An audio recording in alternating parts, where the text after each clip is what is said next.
ओम तत्सत्। अखंडमंडलाकारं व्याप्तं येन चराचरं तत्पदं दर्शितं येन तस्मै सद्गुरुवे नमः। यस्माज्जातं जगत्सर्वं यस्मिन्नेव प्रलीयते येनेदं धार्यते चैव तस्मै परमात्मने नमः। तस्मै धर्मात्मने नमः। परमात्म स्वरूप सद्गुरु धर्म और चरित्र के आचरण में जिन संतों ने अपना जीवन व्यतीत किया, ऐसे सच्चरित्र भक्तों के चरणों में सादर प्रणाम करते हुए श्रीमद् भागवत के दशम स्कंध में आज भगवान श्री कृष्ण जी के प्रादुर्भाव का, जन्म का, कंशादि दुर्गुणों का, देवकी देवत्व धारण करने वाले और जो संपूर्ण विश्व में वास करता है ऐसे वासुदेव चरित्र का आज प्रारंभ होने जा रहा है। अमृतसर महानगर में आदरणीय गोयल साहब के द्वारा आयोजित इस श्रीमद् भागवत का वैदिक निरूपण आप सबके समक्ष प्रस्तुत है। आज की कथा प्रारंभ करने का आप सभी अनुमति दें। इस सदीक्षा के साथ आज की वैदिक कथा का निरूपण लक्ष्यभूत सिद्धांत आप सबके समक्ष प्रस्तुत करते हैं। नौवें अवतार नारायण भगवान श्री मायानंद चैतन्य जी ने नर्मदा परिक्रमा करते समय 2 बार जो प्रथम ग्रंथ विश्व के इतिहास में उनके द्वारा लिखा गया, जिसके बाद उसी ग्रंथ को देखकर 4 लोगों ने नर्मदा पर अपनी विचारधारा और अपने मत व्यक्त किए। उस प्रथम ग्रंथ का नाम नर्मदा पंचांग है। उसी प्रचार प्रसार के समय गुजरात के कोरल क्षेत्र में उन्हें एक विद्वान मिले, जिन्होंने लिखित में उनसे 72-73 प्रश्न पूछे। उनका भी समाधान भगवान श्री मायानंद चैतन्य जी ने अपने देह त्याग के पहले वैदिक भागवत नाम से स्पष्टीकरण किया। उस ग्रंथ का विधिवत अध्ययन करने के बाद श्रीमद् भागवत के चरित्रों को सद्गुरु के स्वरूप में जो व्यास जी ने भगवान श्री कृष्ण जी के लिए व्यक्त किया, भगवान श्री कृष्ण जी को उन्होंने जब सद्गुरु मानकर उनके चरित्र का आध्यात्मिक निरूपण किया, जिसे समझने में हम सबकी बुद्धि अग्रेषित रहे, आगे बढ़े, उस सिद्धांत को आत्मसात करके आप सबके समझ ये श्रीमद् भागवत के कृष्ण अमृत आज जैसा कि श्री कृष्ण जी के जन्म कर्म च में दिव्यम यो में वेति तत्वतः, भगवान का जन्म कैसे होता है और उनके कर्म क्या हैं, इसको जो तत्व से जानता है वास्तव में वही जानने वाला है। तो मैं आप सबकी अनुमति से इस प्रसंग को प्रारंभ कर रहा हूं। ज्यादातर श्रीमद् भागवत पुराण में वंशावलियां बहुत ज्यादा हैं। 4थे स्कंध से लेके 9वें स्कंध तक कौन सा राजा हुआ, किस वंश में हुआ, कितनी संतानें हुई, क्या सुख दुख भोगा आदि। क्योंकि द्वापर में व्यक्ति वंश अभिमानी हो गया था, त्रेता में कुलाभिमानी थे द्वापर में वंश अभिमानी हुए, हमारे वंश में ऐसा होता आया है, हमारे वंश में ऐसे विद्वान हुए, हमारे वंश में वीर हुए। इस तरह से अपनी बातों को लोगों पर प्रचारित करके अभिमानी बन के उसी कार्य का अनुसरण करते थे। और कलयुग में वंश प्रथा भी गई, जाति प्रथा रह गई, मेरी जात का काम, तेरी जात का काम। आज मैं उन वंशों में से एक वंश हुआ भोज वंश, जिसमें उग्रसेन नाम के राजा थे। उनके कई संतानें थीं, पर उनमें कंस नाम का एक पुत्र विशिष्ट था। इसका इतिहास भी भागवत में बताया गया। त्रेता काल में कालनेमी नाम का जो एक राक्षस रहा, जिसने रावण को कहने से हनुमान जी को बूटी लेने जाते समय, लक्ष्मण की औषधि खोजते समय रास्ता रोका था, झूठ बोला था और हनुमान जी को रोकने का प्रयास किया था, जिसे हनुमान जी ने पछाड़ के मार दिया था। एक मकरी अर्थात तालाब में रहने वाली जो मनुष्य की जाति थी, उसने हनुमान जी को उसका रहस्य बता दिया था। इस तरह वो कालनेमी नामक जो राक्षस त्रिजन्म में तीसरे जन्म का जो प्रमाण था, उसके कारण वही कंस बना था, ऐसा पौराणिक उल्लेख में जोड़ दिया जाता है। अर्थात उग्रसेन के यहाँ जो उस समय मथुरा राज्य के बड़े राजा थे, उसी कंस को, जो उस समय का सबसे बड़ा वीर प्रतिष्ठावान एक विशेष सिंधु देश का राजा था, जिसे जरासंध नाम से जाना गया, जिसने महाभारत में भाग तो नहीं लिया, परंतु उसकी 2 पुत्रियां कंस को ब्याही थी। उसी कंस के यहाँ महाराज उग्रसेन की 3 पत्नियां थीं। उनमें से एक में से कंसादि और एक पत्नी से देवकी नाम की कन्या भी थी। उस कन्या का जब वो योग हुई तो विवाह के लिए संयोग जोड़ा गया। उसी क्षेत्र में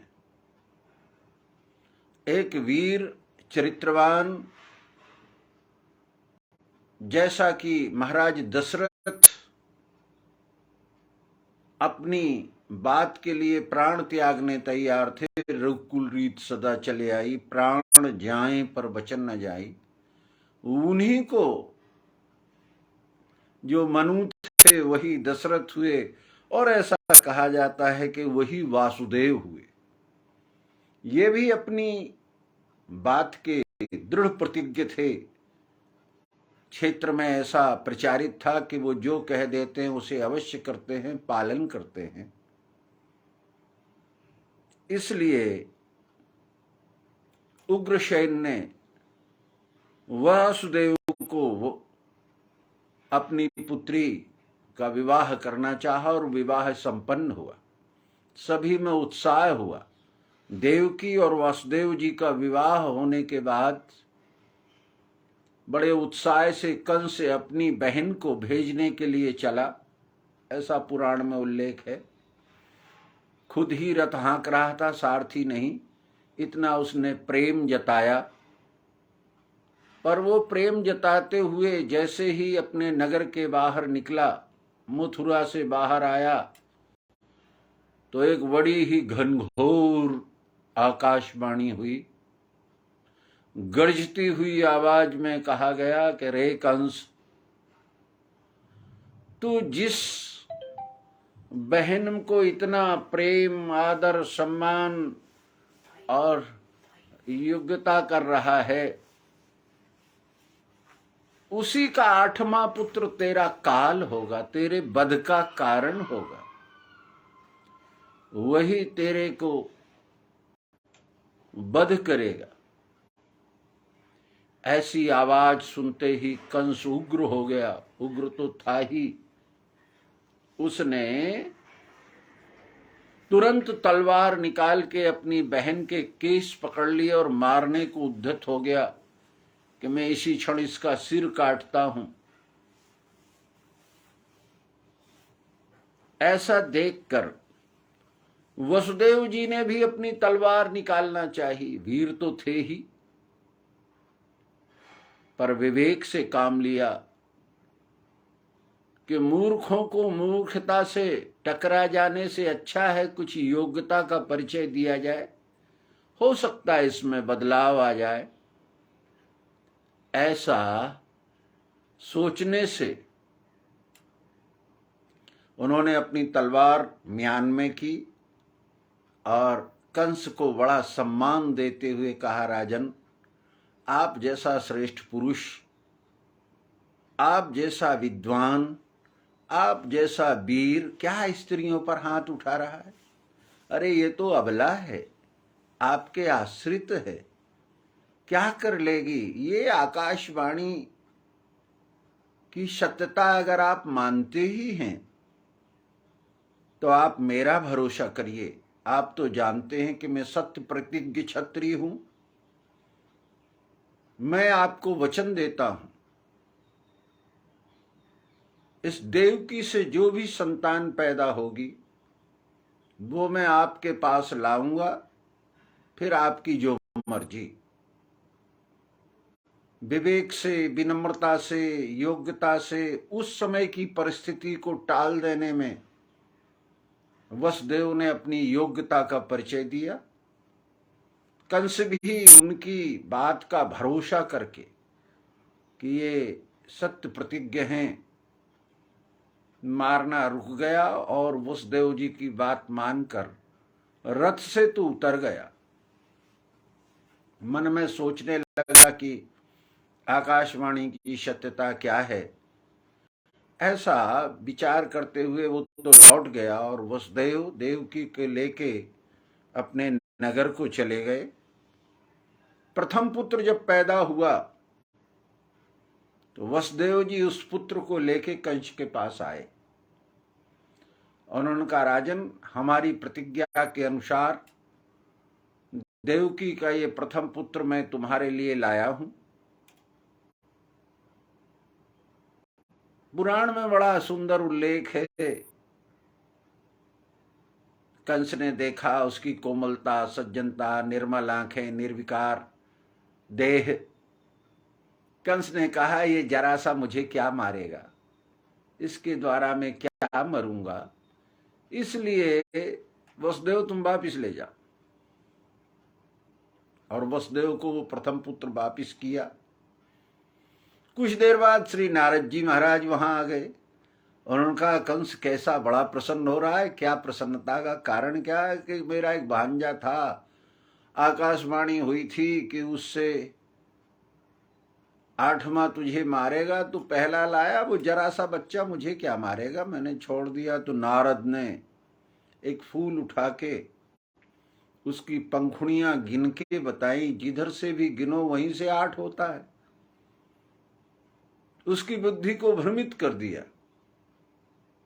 जहां से भी गणना करेंगे किसी गोल चक्र की, वो 1 जहां से मानेंगे 8वां उसके पीछे, जहां से मानते कौन सा 8, आगे से 8, के बीच में से 8, के पीछे से 8, 8 तो सब जगह से हो रहा है। जब ऐसा भ्रम कंस के सामने पैदा किया तो लोग कहते हैं नारद ने गलत शिक्षा दे दी।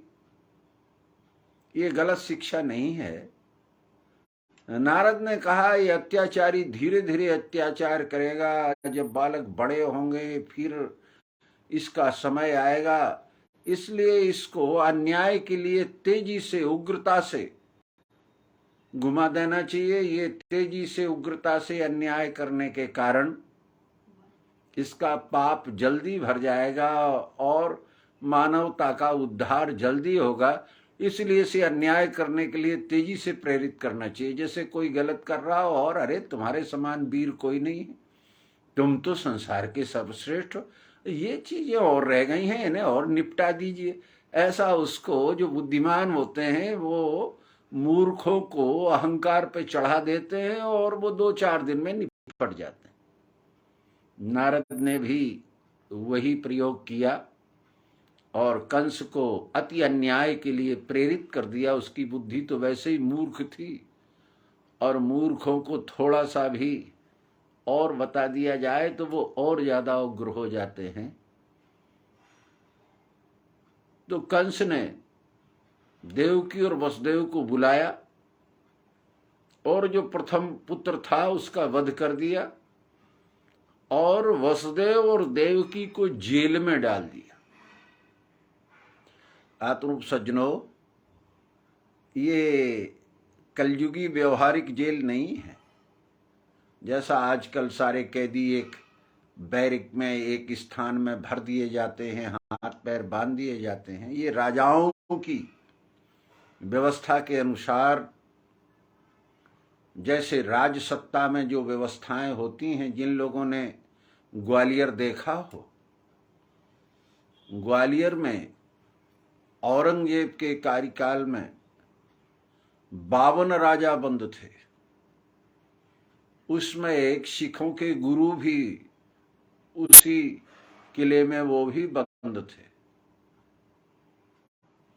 उनकी व्यवस्था से वो मुस्लिम शासक इतना प्रसन्न हुआ, उसने कहा आपको मैं छोड़ता हूं। तो उन्होंने कहा मैं अकेला नहीं, हमारे अंग को, हमारे साथ को जो जो पकड़ ले वो भी छूट जाए।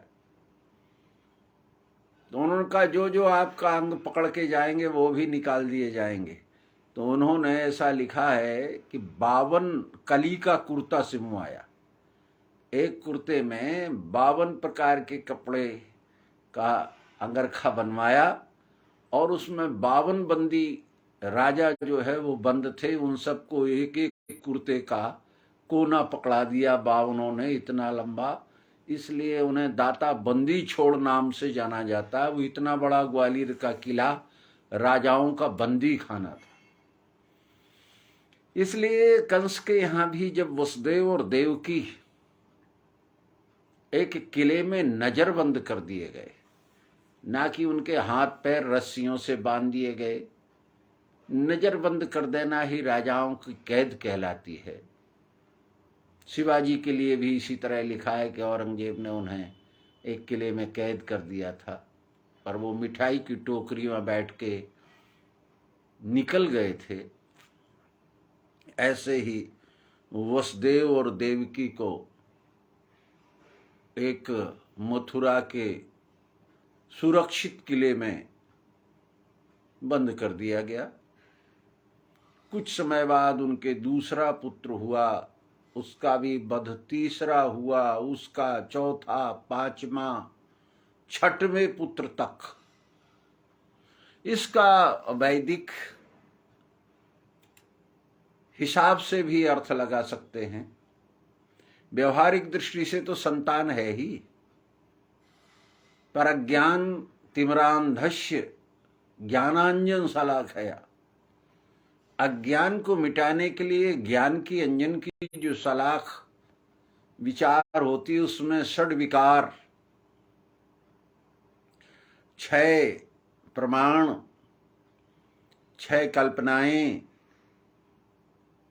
काम क्रोध लोभ मद मोह मत्सर आदि षड विकार, इनका कंस ने वध कर दिया। अर्थात अविद्या, ये 6 तक विजय नहीं की जा सकती। 7वां पुत्र पैदा होने का समय आया, एक कथा लिखी गई कि वसुदेव की एक पत्नी और थी जिनका नाम था रोहिणी, और वो रोहिणी आती जाती थी। वसुदेव की और पत्नियों को भी आने जाने की सुविधाएं थी। 7वां संतान देवकी से पैदा ना होकर ऐसा कहा जाता है, ये कह दिया गया कि देवकी का पुत्र गर्भ गिर गया और वो रोहिणी में प्रतिष्ठित कर दिया गया। ये लोक प्रथा में बहाना बनाया गया जिससे सातवीं की गिनती न गिन पाए कंस। रोहिणी को भी लोक अपवाद न हो कि ये पति इनका वहां बंद रहता है, संतान कहां से आई। उसके लिए ये कह दिया गया कि देवकी का गर्भ रोहिणी में परिवर्तित हो गया। ये समाज में लोक प्रथा की अपवाद बचाने के लिए शब्द है। सच्चाई यह है कि वो संतान वसुदेव की ही थी। रोहिणी में जो गर्भ स्थापित हुआ वो सातवां, ज्ञान की दृष्टि से वो सातवीं भूमिका का स्थान है। वह प्राप्त होने से ही राम का बल प्राप्त होता है, अर्थात परमात्मा निश्चय होता है। सप्तावरण भेद कर जहां लग गतरी मोर, ये सातवें स्थान पर सातम सतगुरु सत्य लखाया, जहां का तत्व वहीं ठहराया। ये सप्त भूमिकाएं, सप्तासन, सप्त परिधि, सप्तावरण, सप्ताकाश, ऐसे सात सात करके बहुत सी चीजें समझाई गई। सप्त भेद, तो सातवां रोहिणी के गर्भ से जो पैदा हुआ वो बलराम कहलाया। अब आठवां गर्भ पुनः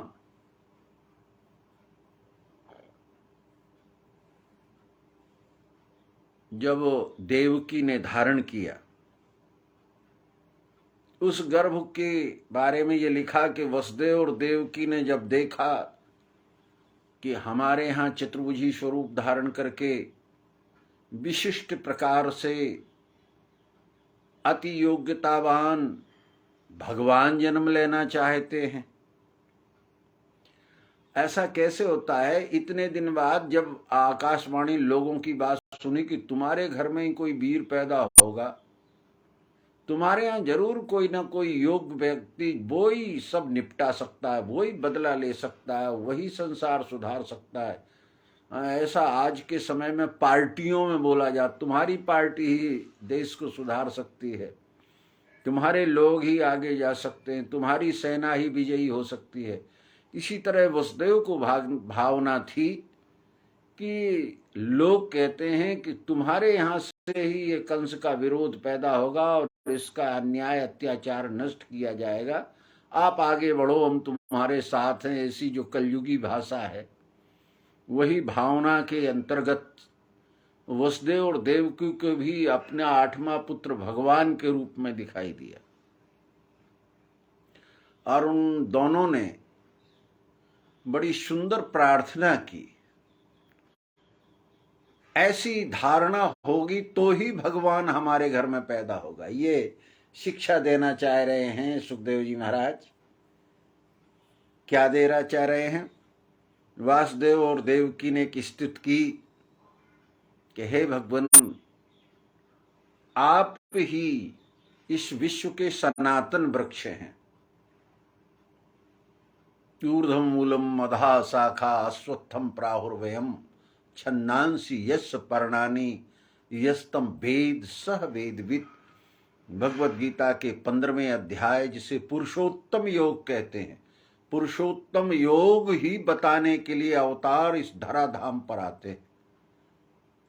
द्वैत का निरसन कर देना, द्वैत का लय कर देना, एक अखंड विश्व रूप परमात्मा का बोध करा देना अवतार परंपरा है। तो वसुदेव देवकी ने जो स्तुति की, उसमें कहा कि आप एक सनातन वृक्ष हैं। इसका आश्रय, ये सनातन वृक्ष का जो आश्रय लेकर रहती है वो एकमात्र प्रकृति है।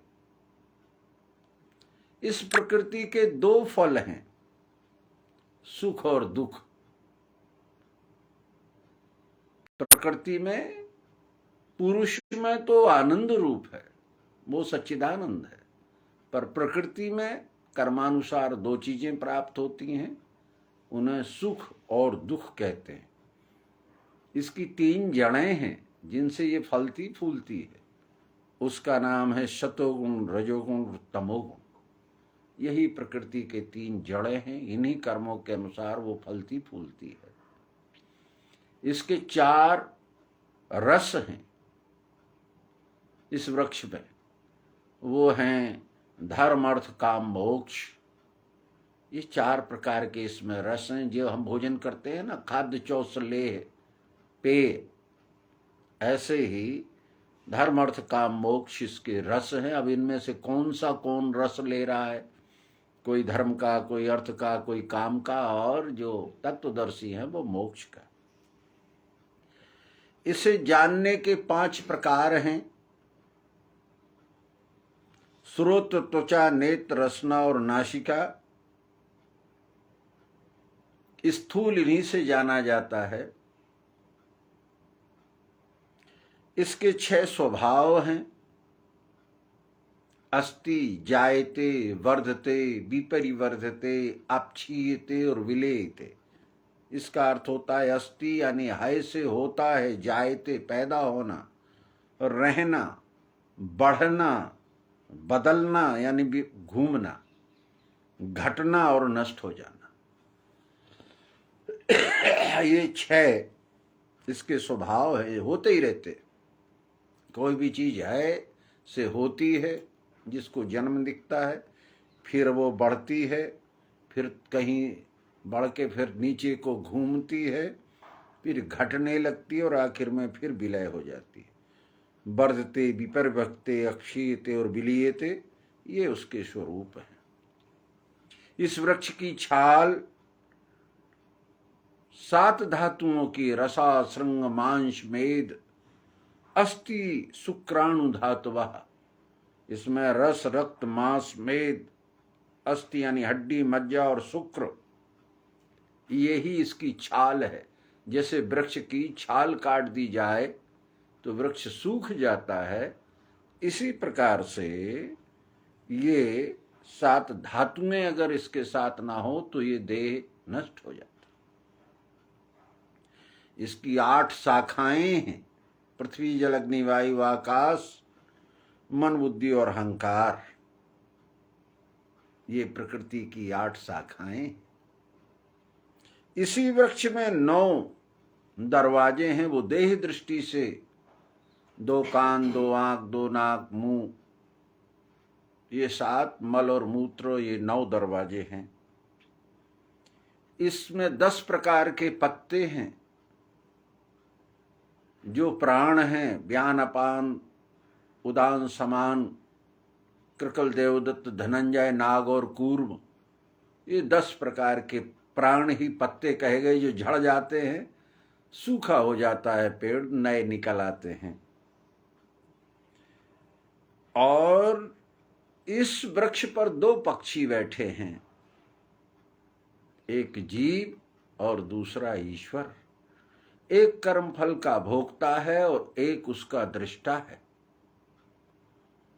इस प्रकार से यह विश्वरूप परब्रह्म आप ही हैं, आपका ही ये सब स्वरूप है। ऐसी अंतस्थ वंदना जब देवकी और वसुदेव में हुई, ऐसी धारणा, ऐसा लक्ष्य, ऐसी अंतःकरण का निश्चय जिनके हृदय में होता है, उनके हृदय में ही भगवान का उद्भव होता है, उनमें ही भगवान का दृश्य भासता है, उनके यहाँ ही भगवान का प्रादुर्भाव, जन्म, प्राकट्य आदि अनेक नाम दिए जाते हैं।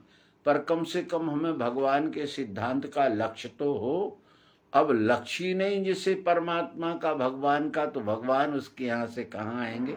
इसलिए श्री सुखदेव जी महाराज ने देवकी और वसुदेव में ये जो विश्व ही परमात्मा है, इसका लक्ष्य बोध कराया।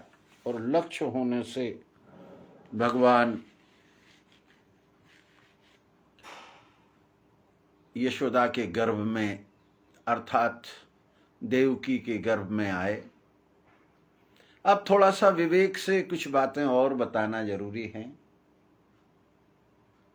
7 पुत्रों का 6 का वध हो चुका, 7वां बदल दिया गया, गिनती ही फेल कर दी गई। उसको 7वें को रोहिणी के यहाँ उसकी गिनती चली गई।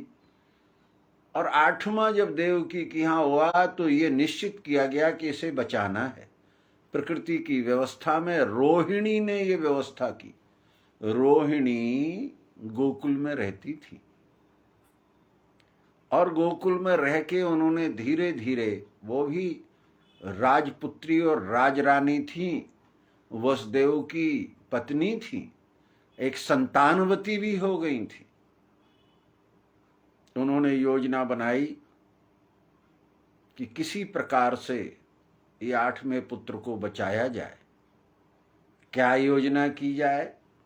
राज सत्ता की योजनाएं हैं, ये ग्रामीण योजनाएं नहीं है। राजाओं की बातों का विचार करो। उन्होंने, एक स्त्री थी जिसको पुत्र मोह अधिक था, उसके लड़कियां होती थीं और होकर मर जाती थी, तो संतानहीन भी थी और उसे बड़ी चाहत थी कि हमारे एक पुत्र हो जाए। ऐसी महिला गोकुल में मिल गई। वो इनकी रिश्तेदार थी, प्रेमी थी, सहयोगी थी। इन्होंने धीरे धीरे उसके पास बैठकर उसके मने भाव को समझकर कहा कि मैं तुम्हें, भगवत कृपा से तुम्हारे एक पुत्र हो जाएगा, तुम्हें एक पुत्र मिल जाएगा, तुम कुछ सहयोग करोगे? तो उस सहयोगी महिला का नाम हो गया यशोदा। बड़ा सुंदर नाम रखा है भागवतकार ने कि तुझे संसार का यश प्राप्त हो जाएगा। यशदाह सा यशोदा। तुम्हें तो कुख्याति, अरे इसकी लड़कियां पैदा होती हैं मूर्ख और वो भी मर जाती हैं, बेकार स्त्री है, निंदा ही मिल रही है। इस निंदा से अगर बचना चाहती हो, लोक निंदा से तुम्हें यश पाना चाहती हो, विश्व में तुम्हारा विश्वव्यापी यश हो जाएगा, ऐसा अगर तुम चाहती हो। रोहिणी ने उसके मनोभाव को बदला, उसके अंदर भगवत प्रेम पैदा किया और वो तैयार हो गई। इसलिए उनका नाम श्री सुखदेव जी महाराज ने यशोदा रख दिया। अब भविष्य के यश को देने वाली, भगवान का संरक्षण करके मानवता में परित्याग करके, त्याग मूर्ति होकर के जो यश प्राप्त होगा, इसलिए उनका नाम यशोदा रखा। योजना ऐसी बनाई गई कि जब इनकी, तुम्हारी सृष्टि में संतान होना चाहती है, उसी समय देवकों की भी संतान होगी। 2-4-6 घंटे का आगे पीछे अंतर रहेगा। योजना बनाई गई कि तुम्हारे अगर पुत्री पैदा हुई तो बदल ली जाएगी, बदले में तुम्हें पुत्र दे दिया जाएगा और पुत्री ले जाएंगे। अब तुम्हारी तो मर जाती ही है, तो काहे को तुम उसके पीछे रोना। कई घटनाएं घट चुकी हैं। उसे पुत्र चाहत थी और रोहिणी ने ये सारी व्यवस्थाएं, क्योंकि वो उस घर में आती जाती थी, कंस की उग्रता के कारण उसने अपने पिता को भी जेल में डाल रखा था, उग्रसेन को। इसलिए कुछ जनता पिता के कारण विरोधी हो गई थी और कुछ जनता, सेवक, सैनिक देवकी के कारण विरोधी हो गए थे। अंतर से कोई भी कंस का सहयोगी नहीं था, भय से साथ देते थे। इसका लाभ रोहिणी ने उठाया और संतान परिवर्तन करने की योजना बनाकर, जिसको फुल प्रूफ कहते हैं, पूरी तरह से विधिवत व्यवस्था की। और वो व्यवस्था करने में रोहिणी सहयोगी हुई। संयोग जुड़ा, देवकी को संतान हुई। संतान के बारे में बड़ा वैभव लिखा है कि चतुर्भुजी रूप दिखाया, फिर माता ने कहा कि मैं शिशु लीला कीजिए। ये सब भावनात्मक दृश्य है। सुना था कि तुम्हारे यहाँ कोई वीर पैदा होगा, तो लगा कि हमारे ही वीर पैदा हुआ, ऐसा जो है जोड़ लिया जाता है। और वसुदेव के जो संतान पैदा हुई, रोहिणी की योजना अनुसार यशोदा को भी पुत्री हुई। अब इसे बदले कौन? चेंजिंग करने के लिए अगर गोकुल के किसी आदमी का सहारा लेते हैं तो भेद खुल जाएगा, रास्ता में पहचान हो जाएगी। राज सत्ता का आदमी नहीं है, राजाओं की रहनी सहनी व्यवस्था करनी आती नहीं है।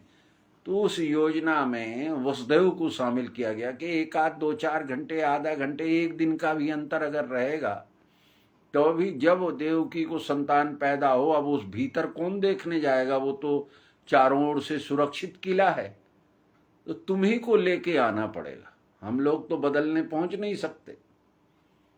तो वसुदेव तैयार हो गए।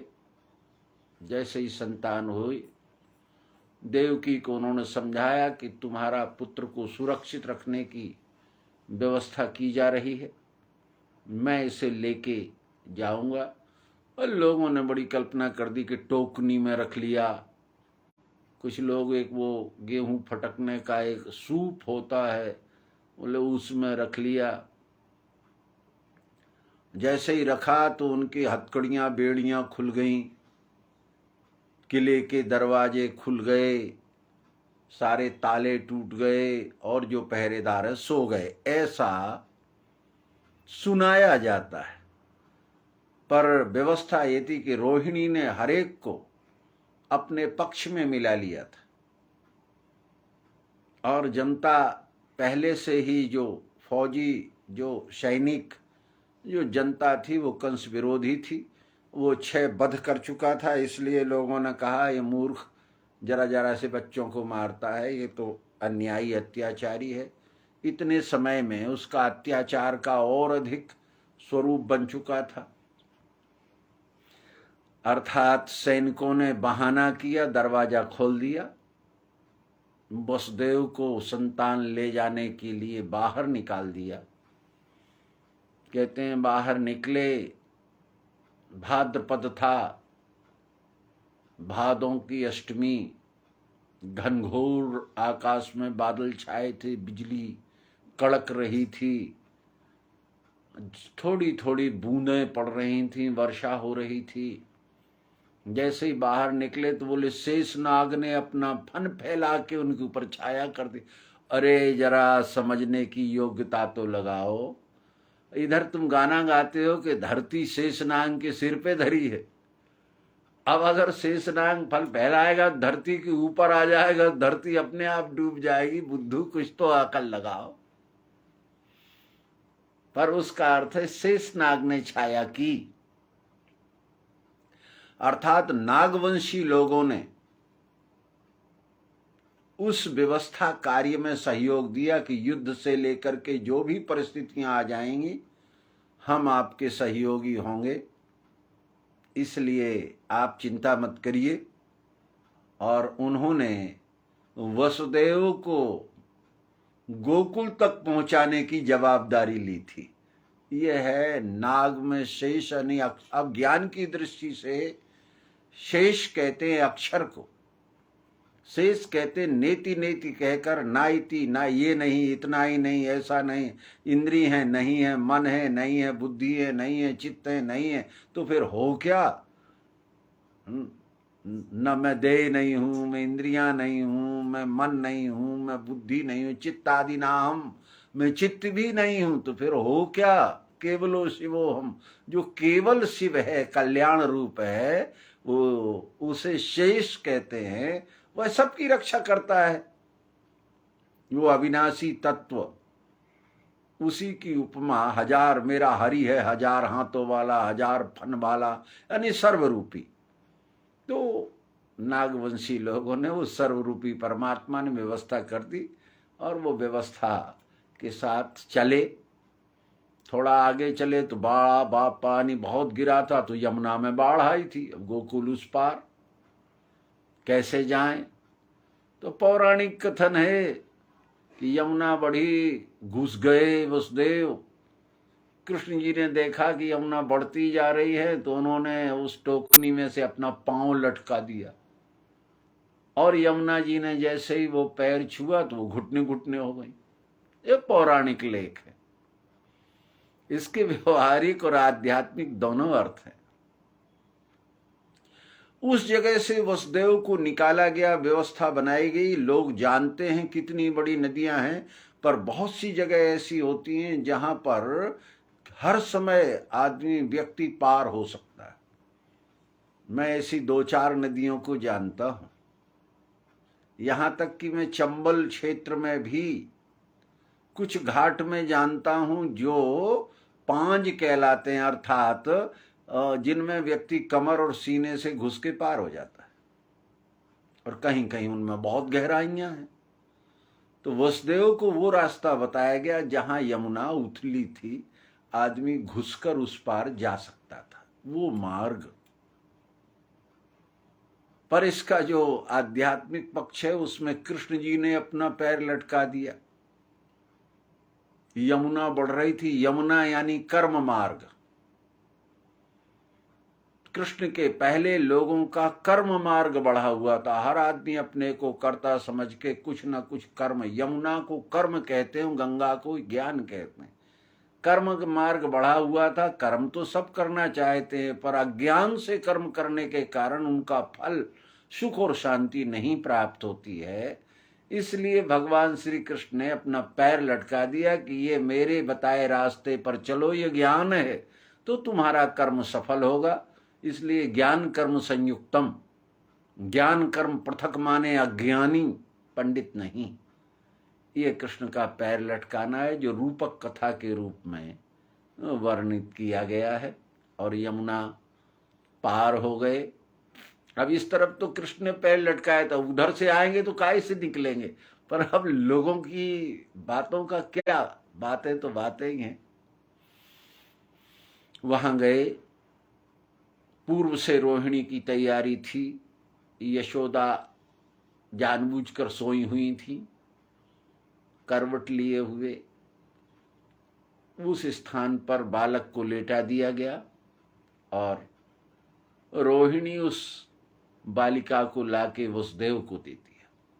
और जिस तरह से आए थे, जिन जिन लोगों ने सहयोग किया था, वो सभी सहयोगी होकर पुनः उसी मार्ग से लौटकर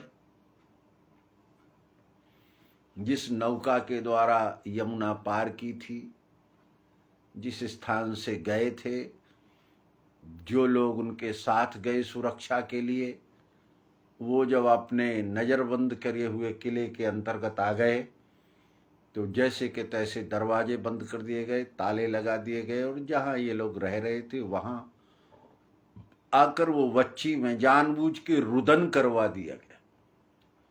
और उस घटना को बताने के लिए रात को ही कंस के यहां दौड़ते हुए गए और कंस के बताया कि देवकी को 8वां पुत्र हो गया। तो वो सोते हुए से आधा जागा ऐसा ही भागा भागा आया। उसने देवकी की गोद से वो कन्या छीननी चाहिए। उन्होंने कहा, भ्राता, ये तो अबोध कन्या है, पुत्र है ही नहीं। तुम्हारी तो पुत्र के बारे में घटना है, इस अबोध कन्या पर उसने बिल्कुल नहीं सुना। गोद से उस कन्या को छीन लिया और छीन के जोर से एक पत्थर पर उसको पांव पकड़ के पछाड़ के मारा। कहते हैं जैसे ही पछाड़ के मारा तो वो हाथ से छूट गई और आकाश में 8 भुजाओं वाली देवी के रूप में प्रकट हो गई, शंख चक्र गदा पद्म आदि धारण किए हुए। और वो प्रकट तो हुई और बोली भी। अब समझ लो, एक दिन की अभी पैदा होने वाली बच्ची, और बोली कि रे कंस दुष्ट, तू मुझे मारने का क्या प्रयास करता है? तेरा मारने वाला तो पैदा हो चुका गोकुल में, ये ब्रज में तेरा मारने वाला पैदा हो चुका है। ऐसा कहते हुए अंतर ध्यान हो गई। आप तुम सज्जनों इस रहस्य को थोड़ा समझ लें। प्रकृति में जो घटना होती है उसके जानकार लोग कहते हैं कि अरे अब इसे मार के क्या लेता। जैसे कोई चोरी हो जाती, कोई सामान उठा ले जाता, तीसरा लेके भाग जाता है, बीच वाला पिटता है, तो फिर जो जानकार होते कहते हैं इसे मारने से क्या फायदा, वो तो जो ले जाना था वो तो ले ही गया, जिसे जाना था वो तो भाग ही गया, अब ये तो बीच वाला है, इसे पीटने से क्या होगा। लेन देन करने में कभी कोई बीच वाला कह देता है अरे ये नहीं देगा तो मैं दूंगा, मैं व्यवस्था करूंगा, बेचारा जिसने मूल लिया वो भाग जाता है तो लोग बीच वाले को पकड़े फिरते हैं। बीच वाला कहता है प्रयास करूंगा, उपाय लगाऊंगा। ठीक इसी तरह से ये घटना प्रकृति व्यवस्था के रूप में है। जो लोग हैं उन्होंने कहा परिवर्तन तो हो ही गया, बदलाव तो हो ही चुका है, जो होना था वो तो घटना हो गई, अब इसे मारने से, अरे ये तो प्रकृति का स्वरूप है, प्रकृति में जो होना था, जिस तरह का प्रारब्ध बनना था वो हो गया। और गोकुल में अर्थात ये जो पूरा क्षेत्र है ब्रज, तेरा मारने वाला पैदा हो गया। ब्रज का अर्थ ही होता है जो विकारों को सहन न करे, विकारों का विनाश करने के लिए जो स्थान है उसे ब्रज कहते हैं, इसलिए इसका नाम ब्रज भूमि है। यहाँ विकार नष्ट हो जाते हैं। हमारा शरीर भी ब्रज है, इसमें इंद्रिया, मन और बुद्धि के और चित्त की वृत्ति के विकार जब नष्ट हो जाते हैं तो ये भगवान के विचरण करने का स्थान हो जाता है। प्रभु उर अजिर नचावत बाणी, प्रभु का हृदय,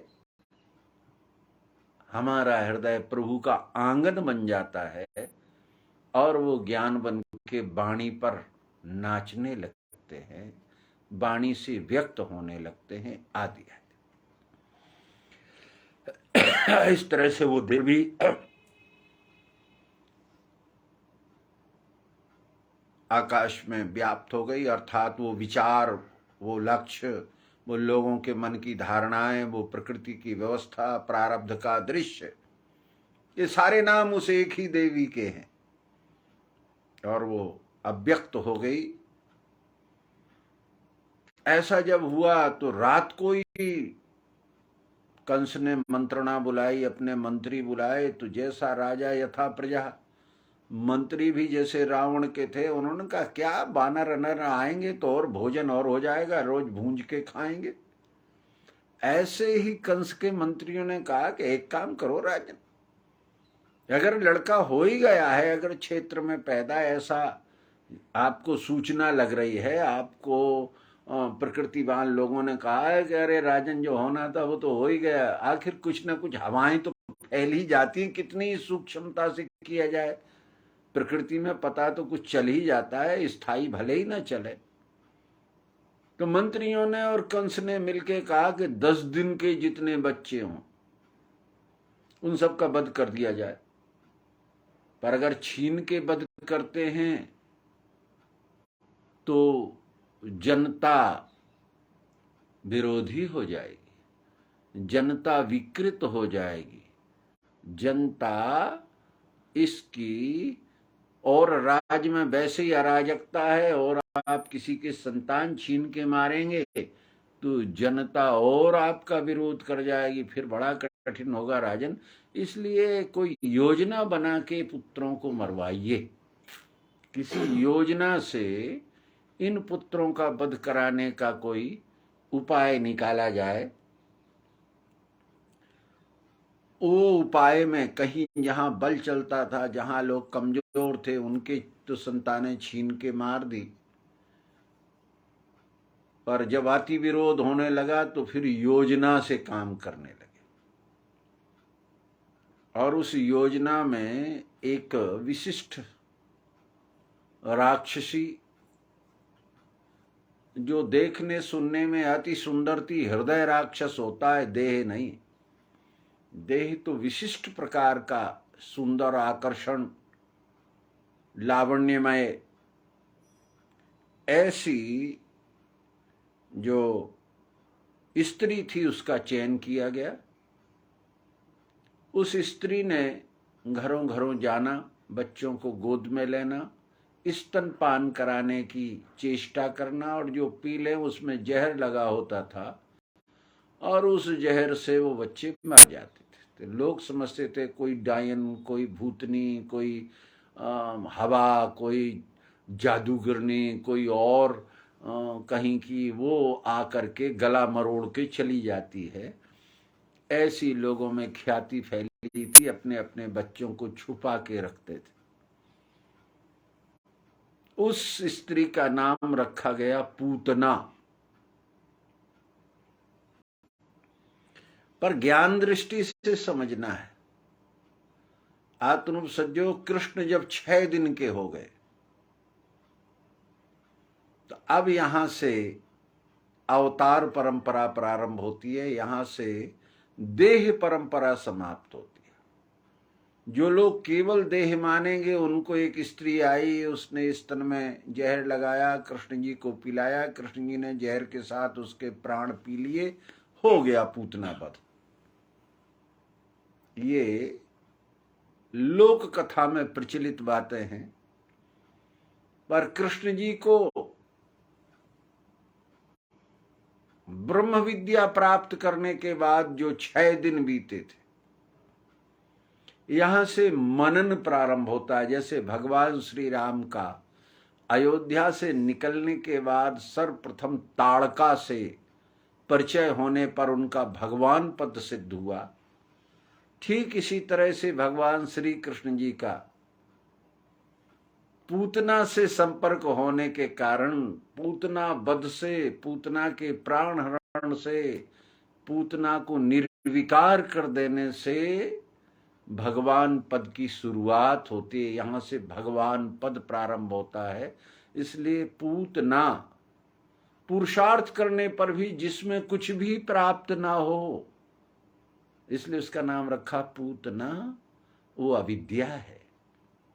जैसे कोई मृग जल पी के प्यास को बुझाना चाहे तो होता ही नहीं है।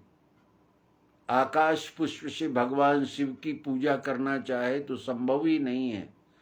ठीक इसी तरह से अविद्या ग्रसित व्यक्ति अविद्याओं के अनंत कर्म से जप तप योग या क्रिया साधना उपास व्रत आदि इन सब से कोई सुख शांति और मोक्ष प्राप्ति की कल्पना करे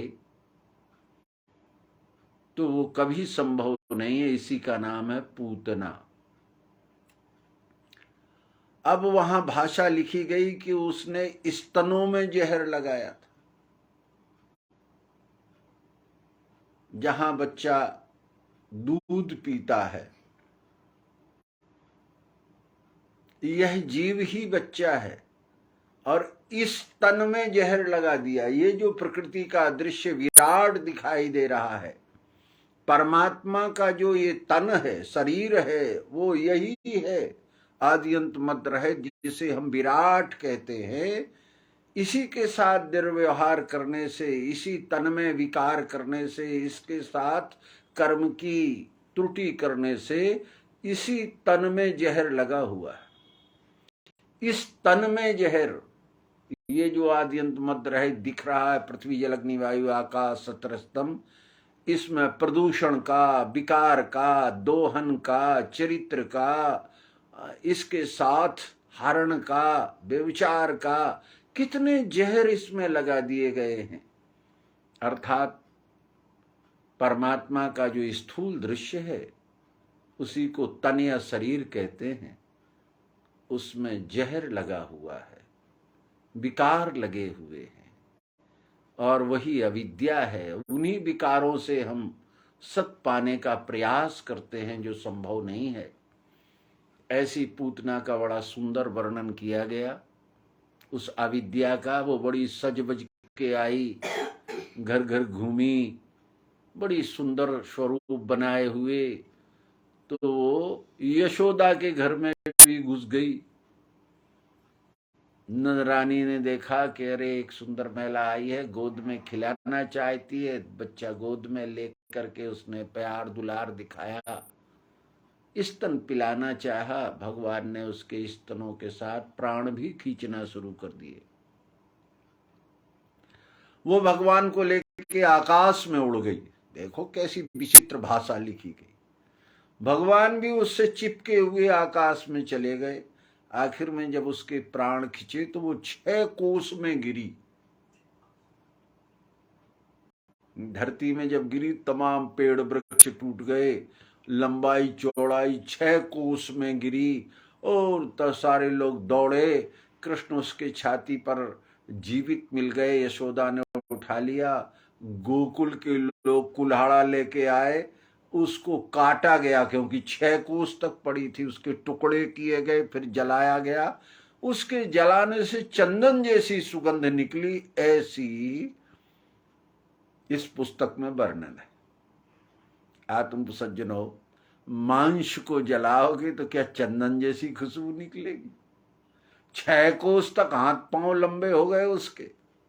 कुछ तो समझना पड़ेगा। उसका हेतु वैदिक सिद्धांत से समझना। पूतना यानी अविद्या 6 प्रमाणों तक, जब तक 6 प्रमाण, जैसे 6 पुत्र मारे गए, ये 6 प्रमाणों तक, अनुमान, उपमान, शब्द, अर्थापत्ति और अनुपलब्धि, इन प्रमाणों तक अगर उसे आप देखेंगे तो अविद्या नष्ट नहीं होगी। प्रत्यक्षम किम प्रमाणम, उसके लिए दिव्य दृष्टि का प्रमाण प्रयोग सिद्ध चाहिए तो ही निश्चय पक्का होगा। इसलिए वर्तमान में अनुमान प्रमाण तक चले जाते हैं, सहयोगी प्रमाण हो जाता है। लगता है कि मुझे प्राप्ति हो गई। प्राप्ति करने वाला और प्राप्ति वस्तु, ये 2 अलग अलग रहती हैं। मुझे किसी की प्राप्ति हो गई, ब्रह्म प्राप्ति हो गई, तो प्राप्ति करने वाला कहां बैठा था? मुझे तो निश्चय प्राप्त हो गया, तो वो निश्चय क्या है और प्राप्ति करने वाला कौन है? ऐसी विचित्र बातें सुनते सुनाते रहते हैं और लोग समझते हैं कि ब्रह्म विद्या के अधिकारी हो गए हैं। बस तो वो अपना अहम पुष्ट करते रहते हैं। अब वो अहंकार का सतोगुणी भाव है, अच्छा है, पर वो अंतिम सत्य नहीं है। वो भी अविद्या का ही एक सुंदर स्वरूप है, सजा हुआ स्वरूप है। और भगवान कृष्ण उस अविद्या का समूल नष्ट करते हैं, प्राण निकाल लेते हैं। प्राण निकाल जाने पर जैसे देह के साथ मैं भी शेष नहीं रहता, मेरा भी संपूर्ण स्थूल सूक्ष्म कारण, ये तीनों अवस्थाएं जब तक विलय नहीं होती तब तक आत्म साक्षात्कार अर्थात अपने स्वरूप में स्थिति नहीं होती। ऐसा निश्चय करने के लिए ये पूतना की उपमा दी गई है। 6 प्रमाण तक उन्हें काट के जलाया गया। ज्ञानाग्नि दग्ध कर्माणि तमाम पंडितम बुधा। वो 6 प्रमाण जब ज्ञान की अग्नि से, दिव्य दृष्टि से, प्रयोग की विधि से प्रमाण सिद्ध अपने साधनों से देख लिया जाता है, तो वही इंद्रियां जो विषय भोगी होती हैं, वही मन जो चंचल होता है, वही बुद्धि जो निर्णय नहीं कर पाती, वही चित्त जो वृत्ति रूप होता है, वो सब का सब एक आनंद रस में अखंड होता है। इसलिए इंद्रियों से भी आनंद दिखता है, मन भी आनंद में विचरण करता है, बुद्धि भी आनंद का लक्ष्य बोध करती है और चित्त आनंद रूप हो जाता है। आनंद खेलता है, आनंद खिल रहा है, आनंद जगिए सारा, आनंद ही पसारा, वह आनंद रूप हो करके लेता। यह है चंदन की सुगंधी। फिर पृथक सत्ता नहीं है। जानने वाला जानी हुई वस्तु से अभिन्न एक रस होता है। जाना तो क्या जाना, बस यही जाना कि कुछ नहीं जाना। तो ऐसा अखंड बोध जब होता है तो पूतना वासना का, अविद्या का, भ्रम का निवारण हो जाता है। यह भ्रम निवारण गोकुल से शुरू होता है। गोकुल, गो नाम इंद्रियों का है, इंद्रियों का समूह ही गोकुल है। इसलिए हमारा भ्रम इंद्रियों से ही शुरू होता है। किसी का दृश्य का भय है, किसी को दृश्य का भ्रम है, आंखों से कुछ दिखता है, होता कुछ है। किसी को कानों का भ्रम है। कैसी कैसी विचित्र कथाएं सुनी, पूतना आकाश में उड़ गई, कृष्ण जी चिपके चले गए, और फिर बड़ी तालियां बजी जब वो धरती पे गिर गई, भगवान ने उसके प्राण खींच लिए और माता समझ के उसे शुभ स्थान दे दिया, क्योंकि उसके स्तनपान किया था। अर्थात अविद्या भी मेरा ही स्वरूप है। अगर धर्म मेरा स्वरूप है तो अधर्म भी मेरा ही पुत्र है। सत अगर मेरा है तो असत भी मेरा ही है। मैं हूं सतासत से परे। ये दो भाव, ये द्वैत, ये संकल्पना, ये द्वैत का दृश्य, जो दोनों भाव से क्षर अक्षर ज्ञाता ज्ञान आदि नाम से जाना जाता है, वो सब मेरे ही अंग हैं, मेरे ही स्वरूप है।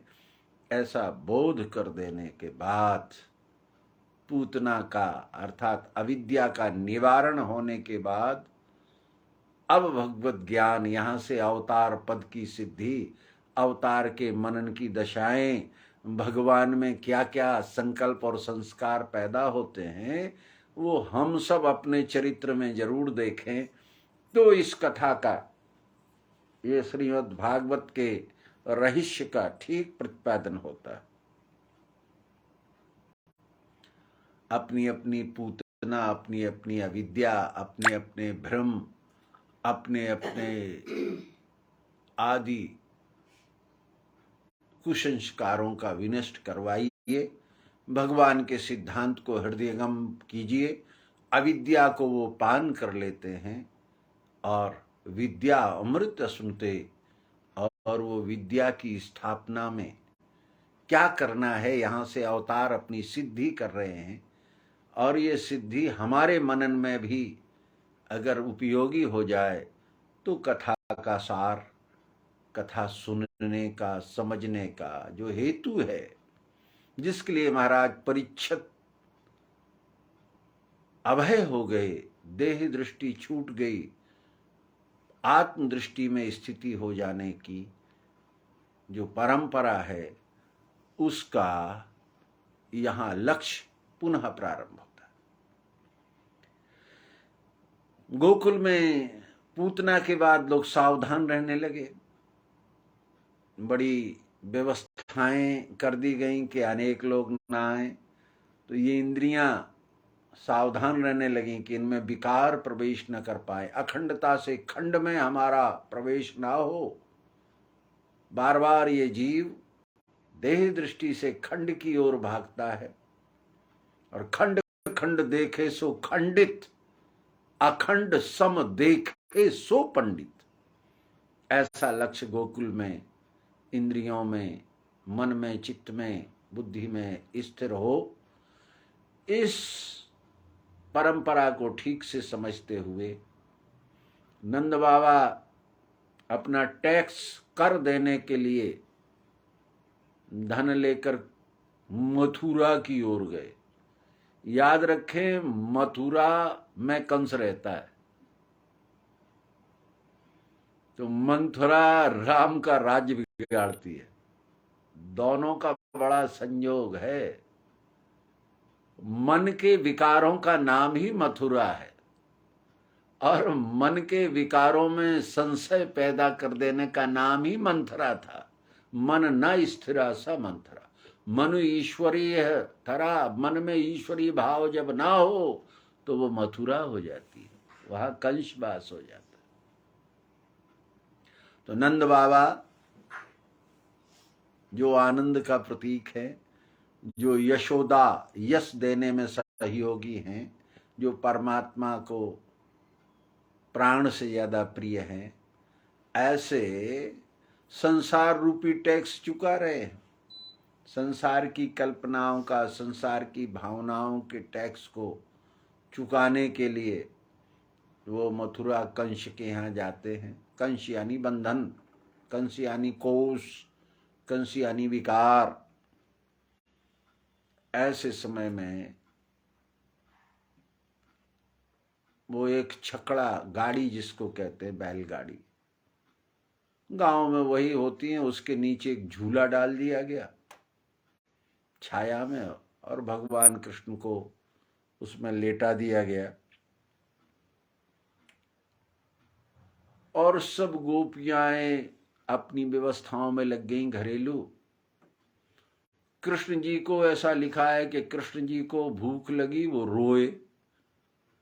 किसी ने ना सुनी, सब अपने अपने कार्य में लगी थी। तो उन्होंने पैर उछालना शुरू किए और इतने पैर उछाले, इतनी जोर से पैर उछाले कि वो लकड़ी की गाड़ी तोड़ डाली। उसे सकट भंजन कहते। सकटा सुराया, सकट माने होती है गाड़ी। तो सबसे पहले पूतना के बाद दूसरा क्रम है उनका सकट भंजन, गाड़ी को तोड़ देना। व्यवहारिक बात यह है कि गाड़ी बनाने वाला, लकड़ी बनाने वाला, जिसको हम कारपेंटर कहते हैं, बाढ़ई, उस भेष में कोई भिखारी आया। उसने कृष्ण को मारने का प्रयास किया, कृष्ण ने उसको मार दिया। ये तो ही आपकी लोक प्रथा की बात। पर ज्ञान क्या है? ये तो ज्ञान की चर्चा चल रही है। यहां तो अविद्या का विनाश होने के बाद मनन करने की अवस्था में कौन बाधा होती है? तो जब भी हम शयन करना चाहते हैं, सोना चाहते हैं, सोने का अर्थ होता है, सो जाने का अर्थ होता है साम्यावस्था। जब भी हम साम्यावस्था में जाना चाहते हैं, तुर्या स्थिति होना चाहते हैं, जागृत स्वप्न सुषुप्ति इनके साक्षी होना चाहते हैं, जिसमें बाधा कौन है? सकट यानी गाड़ी, गाड़ी यानी शरीर। ये देह ही गाड़ी है। देह आसक्ति ही हमें जागृत सुषुप्ति के दृश्य में बार बार लौटाती है, हमें साम्यावस्था में स्थित नहीं होने देती, हमारी निर्विकार त्रिगुणात्मक वृत्तियों से काम लेने की योग्यता को बाधित करती है। किसी एक गुण में प्रेरित करके देह की जो आवश्यकताएं हैं उनकी ओर पुनः पुनः खींच लाती है। इसलिए कृष्ण जी ने कहा, देहो देवालय प्रोक्ता सजीव केवल। ये देह आसक्ति ही छोड़ दी, देह आसक्ति गई छूट। आत्मा राम को जब से पहचाना, मिल गया तत्व में तत्व गया, फिर सब आना जाना।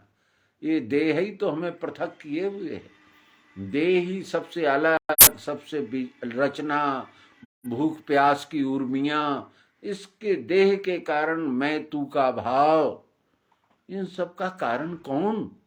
देह।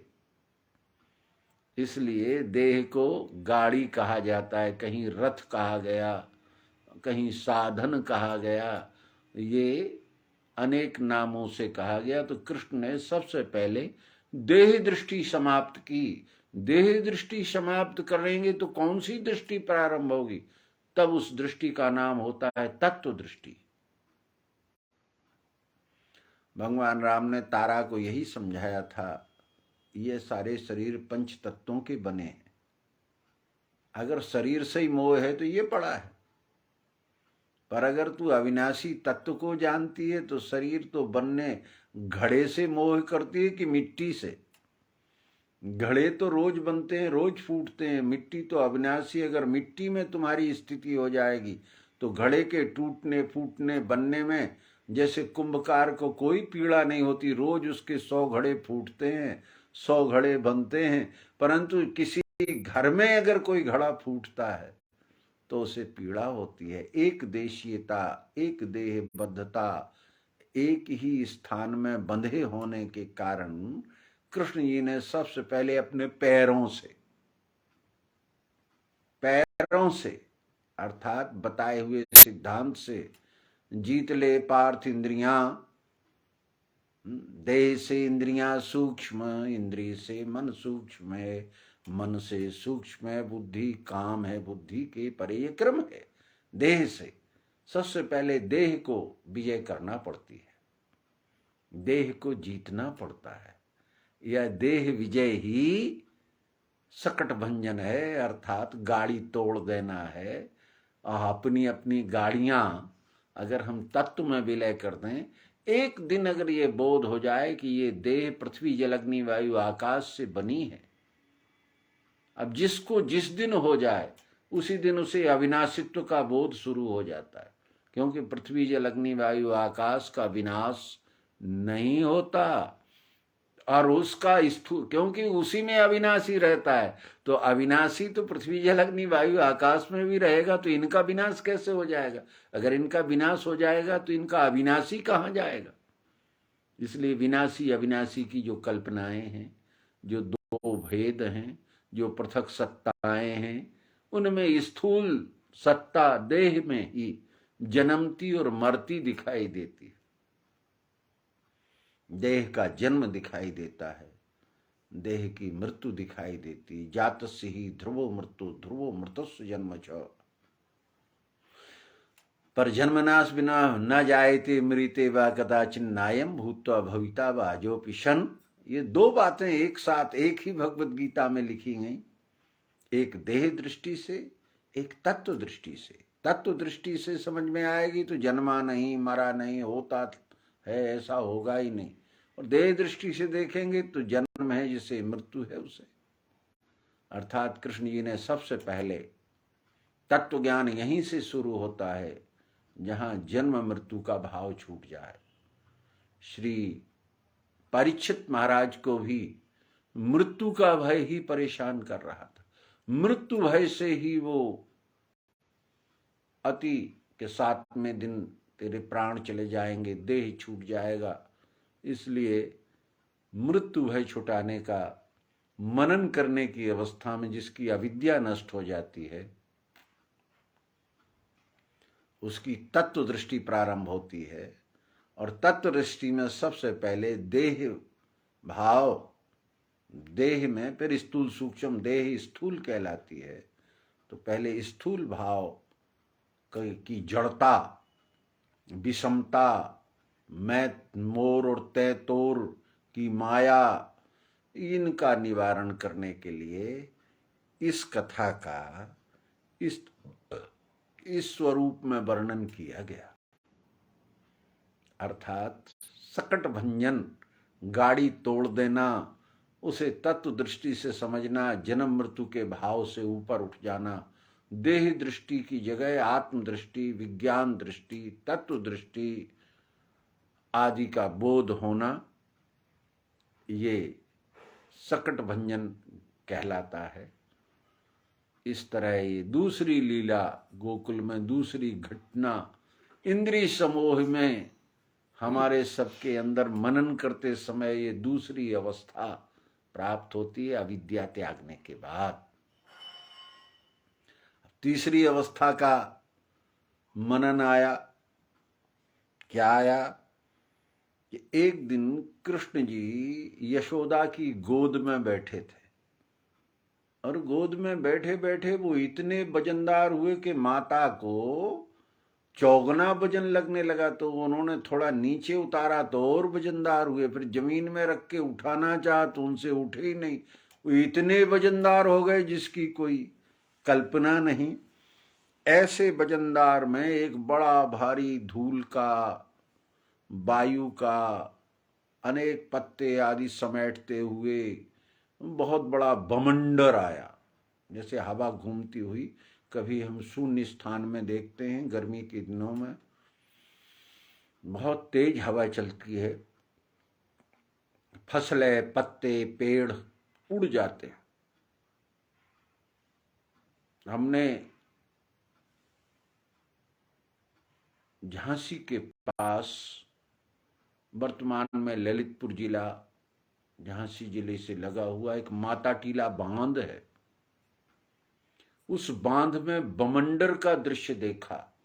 करीब करीब 13-14 किलोमीटर की दूरी तक पानी भरा हुआ है। उसमें वायु का दबाव जब कम हुआ तो हम लोगों को देखते देखते वो बीचों बीच पानी की, मेरा अंदाज 30-40 फीट ऊंची एक मीनार सी बन गई। ऐसा लगा जैसे आकाश उड़ रहा है। ऐसा ही समुद्र में बनता है। ऐसा जब बनता है तब जहाजों आदि को डूब जाने की, जिसको कहते बमंडर आया, बड़ा भारी तूफान आया, चक्रवात, इसका आधुनिक भाषा में इसका नाम हो जाता है चक्रवात। तो हवा का चक्रवात बन के आया, कृष्ण को उड़ा ले गए। इतने वजनदार कृष्ण को भी काफी ऊपर तक उड़ा ले गया। कृष्ण ने उसका उड़ाते हुए गला पकड़ लिया। ले अब हवा में गला भी पकड़ा उसका, और फिर उसे भूमि में पटक मारा। वो लेके नहीं उड़ पाया और उस बमंडर का प्राणांत हो गया। तो अब इसको समझना चाहिए। इसको त्रिपुरासुर भी कहते हैं। इसका एक नाम है त्रिपुरासुर, जो बमंडर मचाता है। तो सकट तो सीधा सीधा खड़ा रहता है बेचारा। हाँ, अब आप लोग समझ जाएं, सकट यानी गाड़ी यानी शरीर, पर इसमें 3 पुरों का जो बमंडर मचाता है उसे त्रिपुरा कहते हैं। वो बमंडर नाम से जाना जाता वही मन है, जो 3 प्रकार के हवा के घेरे, 3 प्रकार के बमंडर, 3 प्रकार का उड़ान चक्कर, जिसमें यह देव भाव से फंसा हुआ जीव फंस जाता है और चक्कर काटता है। कोई तमोगुण के भाव में फंसा है, कोई रजोगुण के भाव में फंसा है, कोई सत्वगुण। सत्वगुण का भाव विद्युता बताना, ज्ञान अभिमान हो जाना। ये शतोगुण के बमंडर में आजकल का कथा फंसी हुई है। ये विचारी कथा, कहीं कहीं थोड़ा ज्ञान है तो सतोगुण के चक्र में फंसी है, कहीं कहीं कुछ ज्ञान है कुछ अज्ञान है तो क्रियाओं में फंसी है, और कहीं कहीं निरा अज्ञान है तो केवल नचने में लगी है। ये बमंडर वो यहां तक मैंने एक कथा में सुना कि अगर आज नहीं नाचोगे तो जिंदगी भर नाचोगे। ले अब मजबूरी है आदमी का नचना। बोले अगर आज नहीं नाचे भगवान की तो फिर जिंदगी भर नाचोगे। इससे बड़ा पाखंड, हाँ, यही है मन का बमंडर, जो कलयुग में अपना दृश्य प्रस्तुत कर रहा है। कहीं कहीं क्रिया, अरे वहां सवेरे बहुत बड़ा यज्ञ होता है और यज्ञ के बाद फिर कथा होती, फिर यज्ञ होता है। ये क्रियाओं में लगे हैं। 18 प्रकार की पूजा, 20 प्रकार के देव और अनंत सामग्रियों से उनकी छोटी बड़ी, दिन 2-2 6-6 घंटे पूजा पाठ होती रहती है और वहां है कोई नहीं। ये भी एक बड़ा बमंडर है। और तीसरा है जो विद्वान बने बैठे हैं, अपने आप को ज्ञाता, भगवत भक्त, और बड़ी बड़ी जनताओं के बीच में कथाओं का ऐसा बमंडर पैदा करते हैं कि ना आगे का अर्थ समझ में आता है, ना पीछे का अर्थ समझ में आता है, ना अपने जीवन में कोई बदलाव होता है, ना बदले हुए जीवन का कोई आधार होता है।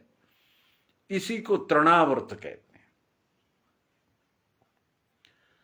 कृष्ण जी ने कहा कि जब शरीर का अभिमान छूट जाएगा तो फिर कैसे हो जाओगे तृणावर्त, अणुअणियान, तिनके के समान। अपने आप को अति लघु, तिनका, ऐसा कठोपनिषद में आया है। नचिकेता को समझाते समय यमाचार्य ने कहा कि विद्वानों, तुम बड़े अपने आप को अग्नि जलवायु बड़ा विद्वान समझते हो, लो ये तिनका, इसको जलाकर, उड़ाकर, भिगाकर, सुखाकर दिखाओ। तो वहां एक तिनका रखा जब उस यक्ष ने, तो किसी के द्वारा ना तो वो जलाया, क्योंकि वो अविनाशी है। जलाते तो भी कुछ शेष रहता है, उड़ाते तो भी कुछ शेष रहता है, अर्थात उसका अविनाशित्व भाव नष्ट होता ही नहीं। पर उसको न जानने के कारण मन की कल्पनाओं में कहीं कोई बैठा होगा, कहीं कोई मेरी सुन रहा होगा, कभी तो दीनदयाल के भनक पड़ेगी कान। अब दीनदयाल के क्या भनक पड़ेगी, भनक तो अपने नहीं पड़ रही है अभी तक दीनदयाल की। तो ऐसी जो शाब्दिक कल्पनाएं हैं, इन ब्रह्म जालों में फंसकर तृणावत के बमंडर में कृष्ण जी ने कहा अपना वजन बढ़ाओ। तुम अपने ज्ञान को इतना बोधशाली, विवेकशील, वजनवान, ऐश्वर्यवान बनाओ कि मन की कामनाएं, मन की कल्पनाएं, मन की उड़ानें, मन के माने हुए झूठे विचार तुम्हें विकृत न कर सके। क्या लोगे प्यारे बड़े आदमी बनके, सब भ्रम निकालो मन के। मन के भ्रमों का निकल जाना त्रिगुणात्मक भय है, तमोगुणी, रजोगुणी, सतोगुणी। तमोगुणी देह और आकर्षित करता है, जगत के भोग ऐश्वर्य में बीधे ये तमोगुणी। फंसे जो शब्द जाल में ये रजोगुणी। हिये में तिनके स्थायी शांति आती नहीं कभी ये सतोगुणी। ये तीनों गुणों से विजय पाना है। हम पढ़ लेते सीधा सीधा, हिये में तिनके शांति आती नहीं कभी। तमोगुणी भाव, रजोगुणी भाव, शतोगुणी भाव, तब जाके गुणातीत सचराचर स्वामी। त्रैगुण्य विषय वेदा निस्त्रय गुण्यो भवार्जुन। तब हम निस्त्रय गुण्य की ओर जा पाते हैं, तब हमें अपने स्वरूप की स्थिति का भान शुरू होता है। इसलिए कृष्ण जी ने वो दूसरा मनन, पहला पूतना हुई, अविद्या नाश हुआ, सकट भंजन हुआ, देह आसक्ति छूटी, तो तृणावृत्त यानी मन में जितने भी संकल्प विकल्प हैं, भोग ऐश्वर्य हैं, वो भोग ऐश्वर्य में बीधे फंसे जो शब्द जाल में, ये छूटने का नाम मन का विजय है। मन भगवान का सेवक है, वो अखंडता को जानकर ही उसमें स्थित होता है। जब तक उसे अखंड बोध नहीं होगा, खंड में कभी स्थित नहीं होगा। इसलिए अपने आप को ज्ञान में, विचार में, धन में, संपदा में, देह में तृण समझो, सेवक समझो, अल्प समझो। मैं अणुअणियान हूँ, तृण के समान हूँ, बहुत छोटा हूँ, ऐसा बोध बुद्धि में जिनके रहता है, मेरे सामने मेरा इष्ट विराट सदैव खड़ा है, उसकी दृष्टि में मैं कितना हूँ। ज्ञान में मैं भी अल्प हूँ, विचारों में भी अल्प हूँ, देह में भी अल्प हूँ, सब प्रकार से। इसलिए विद्या यहाँ से शुरू होती है, और विद्या ददाति विनयम। विद्या विनय संपन्ने ब्राह्मणे गव्यस्तिनी सुनी चैव स्वपाके चाह पंडिता समदर्शिना। ये विद्या विनम्रता की ओर ले जाती है। इसलिए जिन्होंने अविद्या को जीत लिया है, अविद्या जिनकी हट गई है, विद्या अमृत स्मृति, वो अविनाशित्व की ओर जाने के लिए ये त्रिपुरासुर, 3 प्रकार के बमंडरों से, 3 प्रकार के घेरों से, 3 प्रकार की परिधियों से, 3 प्रकार के संग्रह युक्त विचारों से, 3 प्रकार के अभिमानों से स्थूल सूक्ष्म कारण अपने को विजयी करें। ये हमारा मनन का दूसरा स्थान है, जिससे मन पर विजय, मन की स्थिति समझी जानी जाती है।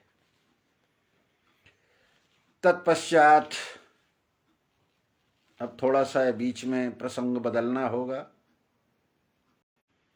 बदलना इसलिए होगा कि कृष्ण जी जब इस योग्य हो गए, किस योग्य हो गए? मनन की दिशा को समझने लगे। पूतना, सकट और तृण अर्थात तीनों गुणों को जब जानने समझने की योग्यता आ गई, तब इनका नाम रखने की बात आई। तो कहा गया कि इनका नाम रखा जाए। यशोदा और नंद बाबा ने कहा कि कंस के लोग बच्चों को मारने फिरते, अगर ये प्रमाण मिल जाएगा कि इनके घर भी कोई छोटे बच्चे नाम रखवा रहे हैं, उत्साह कर रहे हैं, तो ऐसा ना हो कंस के लोग आ जाए। एक काम करो, कुछ भी आयोजन नहीं करना, गौशाला में चलो, एकांत में, और वहाँ छोटा मोटा विधान जो भी आपका होता है गर्गाचार्य, आप दोनों पुत्रों का नाम रखिए। जो रोहिणी हैं इनके पुत्र का नाम भी रखना है, और यशोदा के पुत्र का नाम इकट्ठे ही रख दीजिए, बार बार आयोजन नहीं होगा। तो गौशाला में ले जाके बड़ा उसका विवरण किया गया कि वो पूंछ गाय की पकड़ के फिर उनके कानों पे घुमाई गई, उन्हें गोबर 10 जगह लगाया गया और नजर नहीं लग जाए। क्या क्या दुनिया का तमाशा इन ग्रंथों में लिखा है, और कथावाचक लोग उन्हीं तमाशों को पढ़ के इति कल्याण कर लेते हैं। पर थोड़ा सा विवेक लगाएं। नाम रखने के लिए इतनी तैयारी चाहिए थी। पूतना विनाश हो जाए, अविद्या नष्ट हो जाए, देह आसक्ति समाप्त हो जाए और मन की कल्पनाएं जीत ली जाए। जब इतनी क्षमता हमारी बढ़ जाती है तब हम नाम के अधिकारी होते हैं। तब हमें गुण देखकर नाम दिया जाता है। नाम रूप गुण के सदा, भगवान श्री मायानंद चैतन्य जी कहते हैं, नाम रूप गुण के सदा तुम हो ज्ञाता एक, क्यों भूले हो पंथ में वर्ण की राखो टेक, भवनिध मिथ्या जान परे, तुम जानो अपना रूप यह सब माया क्या करे। माया रूपी अविद्या को हटने से देह आसक्ति समाप्त हो गई। देह आसक्ति समाप्त होने से मन की कल्पनाएं जिनमें अनेक भाव घूमा करते हैं, वो मन की कल्पनाओं से उत्पत्ति स्थिति लय, जागृत सुषुप्ति, ज्ञान अज्ञान विज्ञान, ये सब कुछ जो भ्रमण जो तृण के समान घूमता है, तिनके के समान इधर उधर डुलायमान होती रहती है, वो मन की स्थिति। चंचलम ही मना, वो मन चंचलता से स्थिरता की ओर आ जाता है। अविनाशित्व और विनाशित्व दोनों संकल्प जिसके समाप्त हो जाते हैं वो नाम को जानता है। ये नाम पुरुषोत्तम भाव, ये है नाम की महत्वता। नाम कोई गाना नहीं है, नाम अखंडता की पहचान, द्वैत्व को समाप्त कर, जहां आत्मा और देह, जहां क्षर अक्षर, जहां जड़ चेतन, जहां जीव जगत आदि जितने भी द्वैत कल्पनाएं हैं उन सब का विलय हो जाता है, उसे नाम कहते हैं। नाम उस अस्तित्व के पहचान को प्रकट करने वाला है। इसलिए गर्गाचार्य ने विवेक से, जैसे वशिष्ठ जी ने वेद तत्व के अनुसार नाम रखे थे, भगवान श्री राम के, लक्ष्मण के, भरत और शत्रुघ्न के, वहां 4 प्रकार थे। वेदों की चारों जो वेदों के 4 महावाक्य हैं उनसे नाम रखे गए थे। पर यहां 2 ही हैं, यहां 4 नहीं हैं। तो यहां 2 से ही नाम रख दिए, 2 छोड़ दिए गए।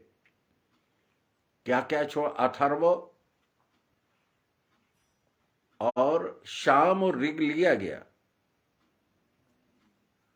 और शाम से कृष्ण का तत्वमसि वह तू ही है, और ऋग से सर्वम खलविदम ब्रह्म, जो संपूर्ण बलों का बल है वो बलराम है, और जो सबको अपनी ओर आकर्षित करता है वह तू ही है। ऐसा 4 का 2 में विभाजन करके गर्गाचार्य ने सबका आधार वास्तव में परमात्मा है, उसी को शेष भी कहते हैं, उसके अक्षर भाव को शेष कहते हैं। परमात्मा में के अविनाशी भाव, अक्षर भाव, जिस पर ये सारे दृश्य भासमान होते हैं उसे शेष कहते हैं। उसी का सारा बल है, उसी का भास सर्वत्र हो रहा, दृश्य मात्र में सर्वांग योग शास्त्र इसलिए ये कहता है। वो मिठास यही आत्मा है, वही शेष है। ऐसी शेषता का नाम बलराम है। लोग व्यंग करते हैं कि पहले कृष्ण का क्यों नहीं आया, तो कहते हैं कि लक्ष्मण समय में वो शेष ने कहा था कि तुम बड़े भाई हो गए, हम छोटे रह गए, तो उनका अगले जन्म में तुझे बड़ा बना देंगे। उसका अर्थ है युग परिवर्तन हो गया। वो त्रेता था, त्रेता में सर्वम खलविदम ब्रह्म पहले था, इसलिए राम बड़े थे। पर जब द्वापर आ गया तो तत्वमसी समझने लोग तैयार ही नहीं है, ब्रह्म बनने पहले तैयार है। तो उन्होंने कहा चलो बलराम को बड़ा कर देते हैं, चलो पहले ब्रह्म बन लो फिर तत्वमसी समझ लेना। तो कृष्ण का आकर्षण तत्वमसी समझने में है, वह तू ही है। ब्रह्म तो सभी है ही, अर्थात ब्रह्म से कोई ना अलग है, ना दूर है, ना जानना है, ना पहचानना है, ना भूला है। जो सदैव पास है, जो एक रस रहता है, जो सदैव प्राप्त है, उसकी क्या प्राप्ति होगी? अप्राप्त की प्राप्ति होती है, जो प्राप्त है उसकी क्या प्राप्ति? इसलिए जिसे ब्रह्म कहते हैं वो तो सदैव प्राप्त है, वो तो कभी किसी से अलग हुआ ही नहीं। तो जब अलग ही नहीं है तो फिर प्राप्त क्या करते हो? इसलिए उसे बलराम, सारा बल उसी राम का है, परंतु वो जब आकर्षित करता है तो कृष्ण कहलाता, वो तत्वमसी रूप है। ऐसा गर्गाचार्य ने ये नाम रखा। और उन्होंने कहा रोहिणी, तुम्हारे पुत्र का नाम रोहिण्या भी हो सकता है, बलराम भी हो सकता है, संकर्षण भी हो सकता है। आकर्षण का केंद्र रहेगा, बलराम रहेगा, बलवान रहेगा, क्षमता रहेगी, बड़ा तो जरूर रहेगा पर आश्रित किसी के रहेगा। यशोदानंदन, यशोदा उस समय, ये द्वापर का कार्यकाल है, उस समय पिता प्रधान नहीं होता था, माता प्रधान होती थी। विवाह, शादी, समाज, इनमें माता का नाम ही चलता था। कुछ दिनों में अब आने वाला है कलयुग में भी पिता का नाम कुछ दिनों में समाप्त हो जाएगा। विदेशों में तो धीरे धीरे समाप्त होने लगा। अब माता का नाम अकेला लिखा जाएगा, पिता का नाम नहीं लिखा जाएगा। अभी माता पिता, अभी पहले पिता ही का लिखा जाता था, अब माता पिता दोनों का लिखा जाने लगा है हर स्कूल में। और कुछ दिनों में अकेली माता रह जाएगी, पिता का नाम समाप्त हो जाएगा, कोई आवश्यकता नहीं है। ये आने वाला है कुछ समय में। इसलिए द्वापर में माता प्रधान होती थी, इसलिए देवकी नंदन, यशोदा नंदन, राधे, कौंते, गंगा पुत्र, ये सब माता के नाम से ही प्रचारित हुए हैं। इसी को चंद्रमन, मनसो चंद्रमा अजायत कहा जाता है। यह हर क्षेत्र की अलग अलग परिस्थितियों के अनुसार विचार होते हैं। और आखिर में एक ही ब्रह्म होने से भ्रम इसलिए हो गया। एक व्यक्ति पूछ रहे हैं कि भ्रम क्यों हो गया जब ब्रह्म ही साथ था? तो इसलिए हो गया कि देह दृष्टि जब से हमने मानी, हमारा मन, हमारी बुद्धि दूसरों की बुद्धि से पृथक रचना दिखती है। दृश्य की रचना देखने के कारण तत्वबोध हट जाता है और पृथक पृथक सत्ता, पृथक पृथक जन्म, पृथक पृथक मरण, पृथक पृथक कर्मों के फल भोगने के कारण भ्रम शुरू होता है। हर एक का कर्म फल भोग पृथक होता है। यही देखकर मैं अलग भोग रहा हूं, तुम अलग भोग रहे हो। ये भोग ऐश्वर्य, जैसे मिट्टी के अनेक पात्रों में अनेक चीजें भर दी जाती हैं, उन भरे हुए पात्रों के कारण उन्हें जस अबजस मिलता है। जैसे शराब से भरा घट मिट्टी ही है, परंतु उसे अपजस प्राप्त हो जाता है। दूध से भरा हुआ घड़ा यश प्राप्त कर लेता है। बस यही हमारे जीवन के साथ है। पर वो दोनों घड़ों को ज्ञान की अग्नि में रख दीजिए, शराब वाला घड़ा और दूध वाला घड़ा, एक अच्छी आग जला के दोनों को एक साथ रख दीजिए, दोनों के विकार नष्ट हो जाएंगे। इसलिए ज्ञानाग्नि दग्ध कर्माणि तमाम पंडितम बुधा, ऐसा ब्रह्मवेत्ता लोग जानते हैं, तब भ्रम रहित हो जाएंगे। आपके प्रश्न का उत्तर है, समझ लेना, धीरे धीरे समझ में आएगा। देह दृष्टि जिसकी रहेगी, जिसका सकट नहीं टूटा, जिसका देह तत्व रूप, तुम पंचभूत रूप हो, पृथ्वी जल अग्नि वायु आकाश, तुम कहाँ हो? जब हो ही नहीं तो भ्रम कहां से आया? पर तुम रहोगे तो भ्रम रहेगा, ऐसा बोध कर लेना। तो यशोदानंदन नाम रखा गया। कृष्णा आकर्षत्य सर्व, जो सबको अपनी ओर आकर्षित करता है, सबको अपनी ओर खींच लेता है, ऐसा नाम रखने का कृष्ण नाम हुआ। तो अब ये 3 मनन के बाद नाम आया। पूतना गई, देह दृष्टि गई, और मन के भ्रम चले गए। मन से उत्पन्न होने वाले ये भ्रम जब समाप्त हो जाते हैं, अगर पक्का एक बार कर लें कि हम वही हैं, तो फिर प्रश्न ही नहीं उदय होता। और जब तक प्रश्न उदय होता है तब तक मैं देह हूं। बिना देह के प्रश्न उत्पन्न नहीं होता। ब्रह्म में न कल्पना है, न प्रश्न है, न समाधान है। पर देह में कल्पना है, प्रश्न है और समाधान भी है। इस प्रकार समझना, यही नाम रखने का भेद है। नाम जानने से ठीक पहचान होने लगती है। किसकी पहचान हो रही थी? अब अवतार की पहचान शुरू हो रही है। और उसके साथ जुड़ा हुआ जो संकर्षण जीव है, जो आकर्षित है, जो अंश है, जो अविद्या से निवृत्त है,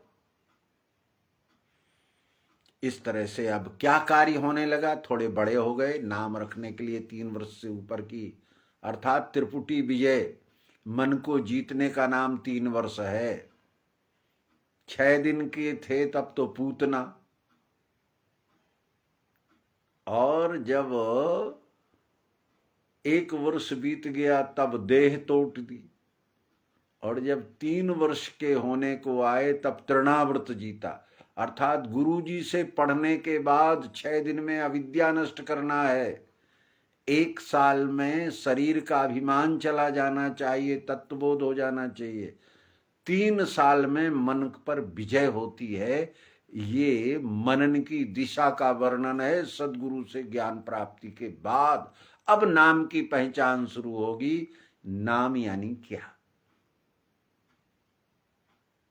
राम न सके नाम गुन गाई, जो नाम जिससे द्वैत का विलय होता है, जो पुरुषोत्तम भाव है, उसकी शुरुआत हो रही है।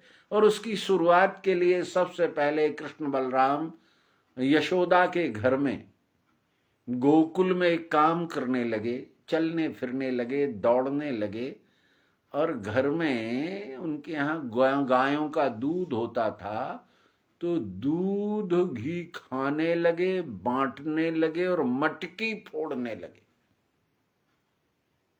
नाम की पहचान होते ही मटकी फूटती है। अगर आप अर्थ समझ लें, मटकी के स्थिर, हमारी बुद्धि मटकी का 2 अर्थ होते हैं। एक वो जो मिट्टी का पात्र होता है जिसमें दही आदि बिलोया जाता है, मथानी रई चलाई जाती है। एक मटकी हमारी बुद्धि भी है जो मटक रही है, स्थिर नहीं हो रही है। ये मटकी तो फूटी, इसलिए कृष्ण जी मटकी फोड़ते हैं। कहते हैं स्थिर बुद्धि, अचल वैराग, निश्चयात्म का वृत्ति। मटकी न, ये बुद्धि कभी सत, कभी असत, कभी जीव, कभी माया, कभी देह, कभी जगत, कभी ब्रह्म की बातें करने लगती है। इसलिए इसकी उपाधि नाम रखा गया मटकी। इसी में ज्ञान रूपी वो डाला जाता है, मथानी, और मथी जाती है। यही ब्रह्म पयोनिधि है, यही समुद्र मंथन है। इसलिए आत्मरूप सज्जनों, नाम की पहचान के लिए स्थिर बुद्धि और अचल वैराग्य चाहिए। वैराग्य की मथानी और स्थिर बुद्धि हो, और सदगुरु उसमें अपनी निवृत्ति, प्रवृत्ति मार्ग में नहीं, निवृत्ति की नोई लगाकर और उसे मथन करे तो विवेक रूपी नवनीत निकलता है, ऐसा समझाया गया। ये है कृष्ण का माखन चूरा, ये घर में का माखन आदि लेना। अब क्या करने लगे, मक्खन खाने। अब दूध घी की बात तो छोड़ दीजिए, सार ग्रहण करने लगे। नाम की पहचान होते ही, नाम का बोध होते ही द्वैत समाप्त होता है और मक्खन मिलने लगता है, जो दूध घी का सार है, जो दही और दूध से वो पूरी गाय भैंस तपना सिद्धि क्रियाएं सबका परिणाम मक्खन है, नवनीत है। और उसे संत के हृदय से जोड़ा जाता है। संत हृदय नवनीत समाना। तो संत का हृदय तो और भी कोमल होता है। मक्खन तो गर्मी पाके पिघलता है, थोड़ी सी गर्मी चाहिए, पर संत का हृदय तो बिना गर्मी के पिघल जाता है। इतनी सहजता और सरलता इस तत्व ज्ञान की जिसके हृदय में हो, जो विराट के साथ पिघल के विराट हो जाए, वो धातु जो किसी भी आकृति में परिवर्तित हो जाए, ये उसका हेतु है। घर में यशोदा के घर में माखन, यशोदा के घर में गायें, जिसके घर में इंद्रियां जिसकी दूध देने वाली हों, ज्ञान ग्रहण करने वाली हों, जिसकी मटकी में मक्खन निकाला जाए, जिसकी बुद्धि सत्य को ग्रहण करने के लिए तैयार हो। समझ में आ रही ना आप सबको? समझना जरूरी है। मथन करके सत्य निकालो, जहर मत निकाल लेना। सत्य निकाल लेना ही मक्खन निकाल लेना। विवेक से जो निकल आता है, विवेक से सत्य सत्य का निर्णय करने की जो योग्यता पैदा होती है, वही मक्खन है। और कृष्ण जी को अब विवेक जागृत होने लगा, मथन करने लगे, बुद्धि से सोचने लगे, विवेक से सत्य सत्य का निर्णय करने लगे, जो सत्य है वो ग्रहण करने लगे, ममता मल जलाने लगे। ये ज्ञान दीपक में, रामचरितमानस में इसका बड़ा वर्णन है। इस तरह का माखन हमारी बुद्धि, और सारी बातें तो बड़ी जल्दी समझ में आती हैं, बस ब्रह्म ही नहीं समझ में आता। वो सब जगह तो है पर सर्वरूपी भी है, ये क्यों भूल जाते हैं? संपूर्ण रूप उसी के है। वो सांप में जहर बन के भी वही है, तो वो पकड़ने के लिए नहीं है। नमस्कार कर लीजिए दूर से। हाँ, जैसे हमारे देह में ही दोनों अंग हैं, ग्रहण करने और त्याग करने वाले, यथा उचित व्यवहार करने की योग्यता आ जाए। नहीं, बालपन में कहाँ योग होती है? गंदगी भी हाथ में लगाए रहता है, दूध भी मुंह से पीता रहता है, उसे न गंदगी का भान है न दूध का भान है, यही अज्ञान है। पर जब हम विवेकशील हो जाते हैं तो सत सत का निर्णय करने की योग्यता आ जाती है। ये माखन आदि खाना शुरू किया। नाम की पहचान होना, परमात्मा का बोध होना, पुरुषोत्तम यह विश्व ही है, इसको जानने को नाम की पहचान कहते हैं। अब मक्खन के साथ एक दिन खबर आ गई। यशोदा से कहा गया कि यशोदा जी, तुम्हारे घर में तो बड़ा मक्खन होता है और ये बड़ी मटकी फोड़ते हैं और बड़ा मक्खन खाते हैं और लुटाते हैं, पर तुम्हारा लड़का तो मिट्टी खा रहा है। यशोदा बोले, अरे मैं घड़ा फुड़वाती हूँ, मक्खन खिलाती हूँ, मक्खन देती हूँ, मिट्टी कैसे खा रहा है? ऐसा हो ही नहीं सकता। लोगों ने कहा नहीं, उसने मिट्टी खाई। यशोदा ने कहा देखते हैं, पकड़ के लाई। कहा कृष्ण तुमने मिट्टी खाई? अब वो भाषा लिखी है, लाला फलाना है, वो हमसे नहीं आती। तो उन्होंने कहा तूने मिट्टी खाई? तो उसने कहा मां मैंने मिट्टी नहीं खाई। बोले मुंह दिखा। खाई होगी तो मुंह में तो दिखे लगी होगी। तो कहते हैं कृष्ण जी ने मुंह खोल के दिखाया तो यशोदा को सूर्य चंद्र अग्नि वायु आकाश अंतरिक्ष से लेकर के ये संपूर्ण आद्यंत मध्य रहित विराट दिखाई दे। सारे देव यक्ष गंधर्व राक्षस गंगा यमुना नदी पहाड़, यशोदा घबरा गई।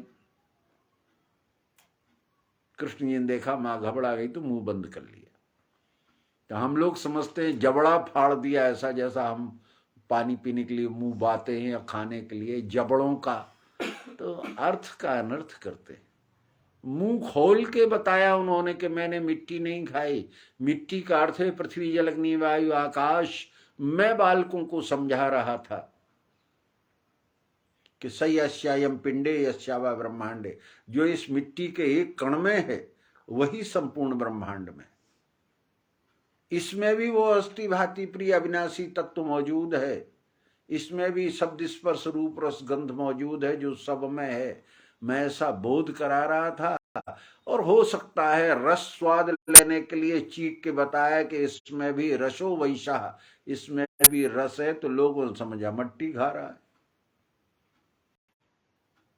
वास्तव में मिट्टी नहीं खाता मां, मुंह खोल के बताता हूं कि मेरा जो स्वरूप है ये आद्यंत मध्यरहित यह विश्व रूप है। इसमें 5 तत्व 3 गुण सगुण निर्गुण मिलके ये विश्व ही परमात्मा है। ये सब बोध करा रहा था मैं, और नहीं मानो तो मैं तुम्हें बता देता हूं कि क्या बता रहा था। ऐसा मुंह खोल के बताया, यानी स्पष्ट प्रयोग में प्रत्यक्ष किया। तो प्रयोग में प्रत्यक्ष करने का अर्थ है मुंह खोल कर बताना। हम लोगों ने समझा ऐसा मुंह बा दिया, और वो टीवी आदि में अंदर एक वो गोला घूमता हुआ ग्लोबल जो हमारी टेबल पे रखा रहता है वो उनके मुंह में घूमता हुआ दिखा दिया। ये मुंह में नहीं घूमता, मुंह से बताया जाता है। पृथ्वी जल अग्नि वायु आकाश, ये जल से सारे, ये रसो वैशाह, रस ही जल है, गंध ही पृथ्वी है, अग्नि ही आंख है, आकाश ही कान है, जिह्वा ही जल है, और इसमें मन के द्वारा अच्छे बुरे भाव, अच्छा ही सत्व है, मिश्रित रज है, बुरा तम है, सब मिलके ये दिख रहा है, शाम में है। और इसी से अलग नहीं, इन सभी अंगों में वो अविनाशी एक रस बैठा है। ऐसे जो दोनों भाव जिस पर अधिष्ठित हैं वो ये विश्व ही परमात्मा है, यही नाम है। ऐसा समझाया माता को मुंह खोलकर, यानी स्पष्ट जैसे का तैसा जो है वह बोध कराया। माता घबरा गई। हर एक की बुद्धि यह विश्व ही परमात्मा है इसे स्वीकार करने में सक्षम नहीं है।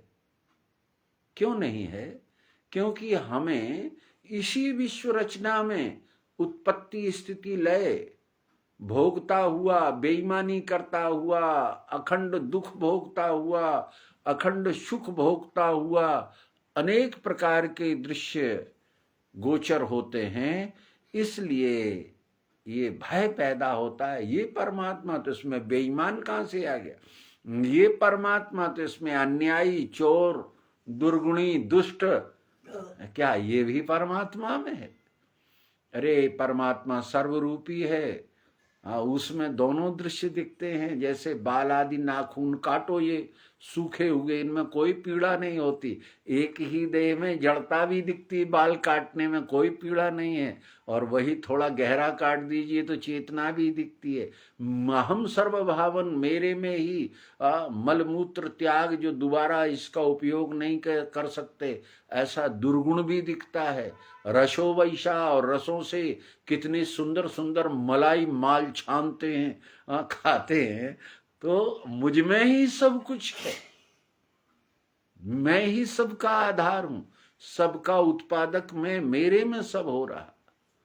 इसलिए अपनी ही अवस्थाओं को ज्ञान अज्ञान से रहित विज्ञान स्थिति में जब देखेंगे, अचल अखंड शाश्वत अपना विलय करके जब देखेंगे, पृथक खड़े होके देखने पर परमात्म दर्शन नहीं होता, अलग से दिखाई नहीं देता। तद्रूप होकर वही है तो क्या देखें? तो देखने की कल्पना समाप्त हो जाना ही अपना स्वरूप है। जब तक देखने की पृथक सत्ता भासती है तब तक देखी हुई वस्तु हमसे पृथक रहती है। यह भी अविद्या का अर्थात विद्याभिमान कहलाता है। ये छूटे बिना कोई भक्त नहीं होता। इसलिए आत्मरूप सज्जनों, जो अभी कहा था, जो सदैव प्राप्त है उसकी प्राप्ति नहीं होती, उसको भूल गए हैं। भ्रम होता है, विस्मरण होता है। स्मरण कराया यो माम स्मृति नित्य सा तस्याहम सुलभा पार्थ। भगवान श्री कृष्ण जी ने कहा था, अर्जुन इसकी विस्मृति होती है, नया कुछ प्राप्त नहीं है। मैं तुझे स्मरण करा दूंगा, तुझे पता लग जाएगा मैं उससे अलग नहीं, वो हमारे से अलग नहीं है। इसलिए भटकाव, भ्रम निवृत्ति हो जाएगी। यही कृष्ण जी का मिट्टी खाना है। इसका एक दूसरा भावार्थ भी विवेक और विज्ञान में है। मिट्टी आधार है, जगत आधार मिट्टी है, क्योंकि मिट्टी और जल से ही अन्न बनता है। अन्नादि भवत भूतानि पर्जन्यादन्य संभवा। अन्न होने के लिए पृथ्वी और जल भी ठहरने के लिए पृथ्वी की आवश्यकता है। अर्थात पृथ्वी ही हमारा हृदय है, जिसके हृदय में विवेक रूपी जल और ज्ञान रूपी अन्न का बीज, बीजम माम सर्वभूतानाम भवति भारत। इसलिए हृदय ही हमारी वो उपजाऊ भूमि है जिसमें विवेक का जल और चरित्र का बीज स्थिर रहता है। तभी जाके ज्ञान विज्ञान का वृक्ष हमारे में पैदा होता है। यह आधार जो समझ लेते हैं, इसको दूसरी भाषा में बोला जाता है, हम अपनी मिट्टी से जुड़े, अर्थात अपने आधार से, अधिष्ठान से, विवेक से, जिसको रखकर पिंड ब्रह्मांड की एकता की जाती है, उससे जुड़े होने का हेतु मिट्टी से जुड़ा होना है। अर्थात मिट्टी खाना है, ग्रहण करना है। लोगों ने कह दिया कृष्ण ने चाटी थी, खाई नहीं थी। ऐसा भी वो वृंदावन आदि जाते हैं तो कहते हैं यहाँ घुटने घूमे थे, यहाँ उन्होंने जीभ से, इसलिए ये मिट्टी। तो लोग बाग भी जरा सी मिट्टी लेके चाटते हैं, मैं ये भी देख के आया हूं। अरे ऐसा नहीं है भगवान। उन्होंने जिसे जिभ्या लगा के बताया, रसो वैशाह, रस रूप से सर्वत्र मौजूद है, इसका आनंद लीजिए। ये वो अधिष्ठान है, ये वो आधार है, ये वो विद्या है, ये वो विज्ञान है जिसका रस अवर्णीय है। ऐसा ग्रहण करने के लिए हमारी तैयारी, हमारी स्थिति होना चाहिए। और अंतिम बात कह के पूरा करते हैं, ब्रह्म में भ्रम नहीं है, भ्रम जीव में है। जिसने देह माना और देह को पैदा होना माना और देह को मरना माना, उसे भ्रम होगा। उसके निवारण के लिए ये सब चर्चा है। ब्रह्म को न कभी भ्रम था और न कभी ज्ञान की आवश्यकता है। वो एक रस है, परंतु एक देहधारी अज्ञानी अपने को पृथक मानता है, इसलिए भ्रम हुआ। और उसके निवारण के लिए तत्व विज्ञान है, जिसकी कथा श्रीमद् भागवत के रूप में श्री कृष्ण जी के जीवन चरित्र के मनन में, ये सद्गुरु से प्राप्त होने के बाद हमारी मनन निधिध्यास की जो अवस्थाएं हैं उनका वर्णन है। ये व्यवहारिक चरित्र में देह चरित्र भी है और तत्व दर्शन में विज्ञान बोध भी है। जिसकी जो स्थिति है, जिसकी बुद्धि जितनी विवेकवती है, जितना सत्संग जिसने किया है, उसको उस अनुसार ग्रहण होगा। प्रयास करिए, सत्य में स्थित होइए, अपने को समर्पण करके भगवत भक्त बनिए। इस सदिच्छा के साथ आज का ये कृष्ण चरित्र, उनके बाल अभ्यास का, सद्गुरु प्राप्ति के बाद जो स्थूल सूक्ष्म दृश्य पैदा होते हैं, उनका यहाँ तक निरूपण किया। कल अगले चरित्र के बारे में विचार करेंगे। आज इतना ही। सद्गुरु भगवान की ओम शांति शांति शांति। सद्गुरु भगवान की।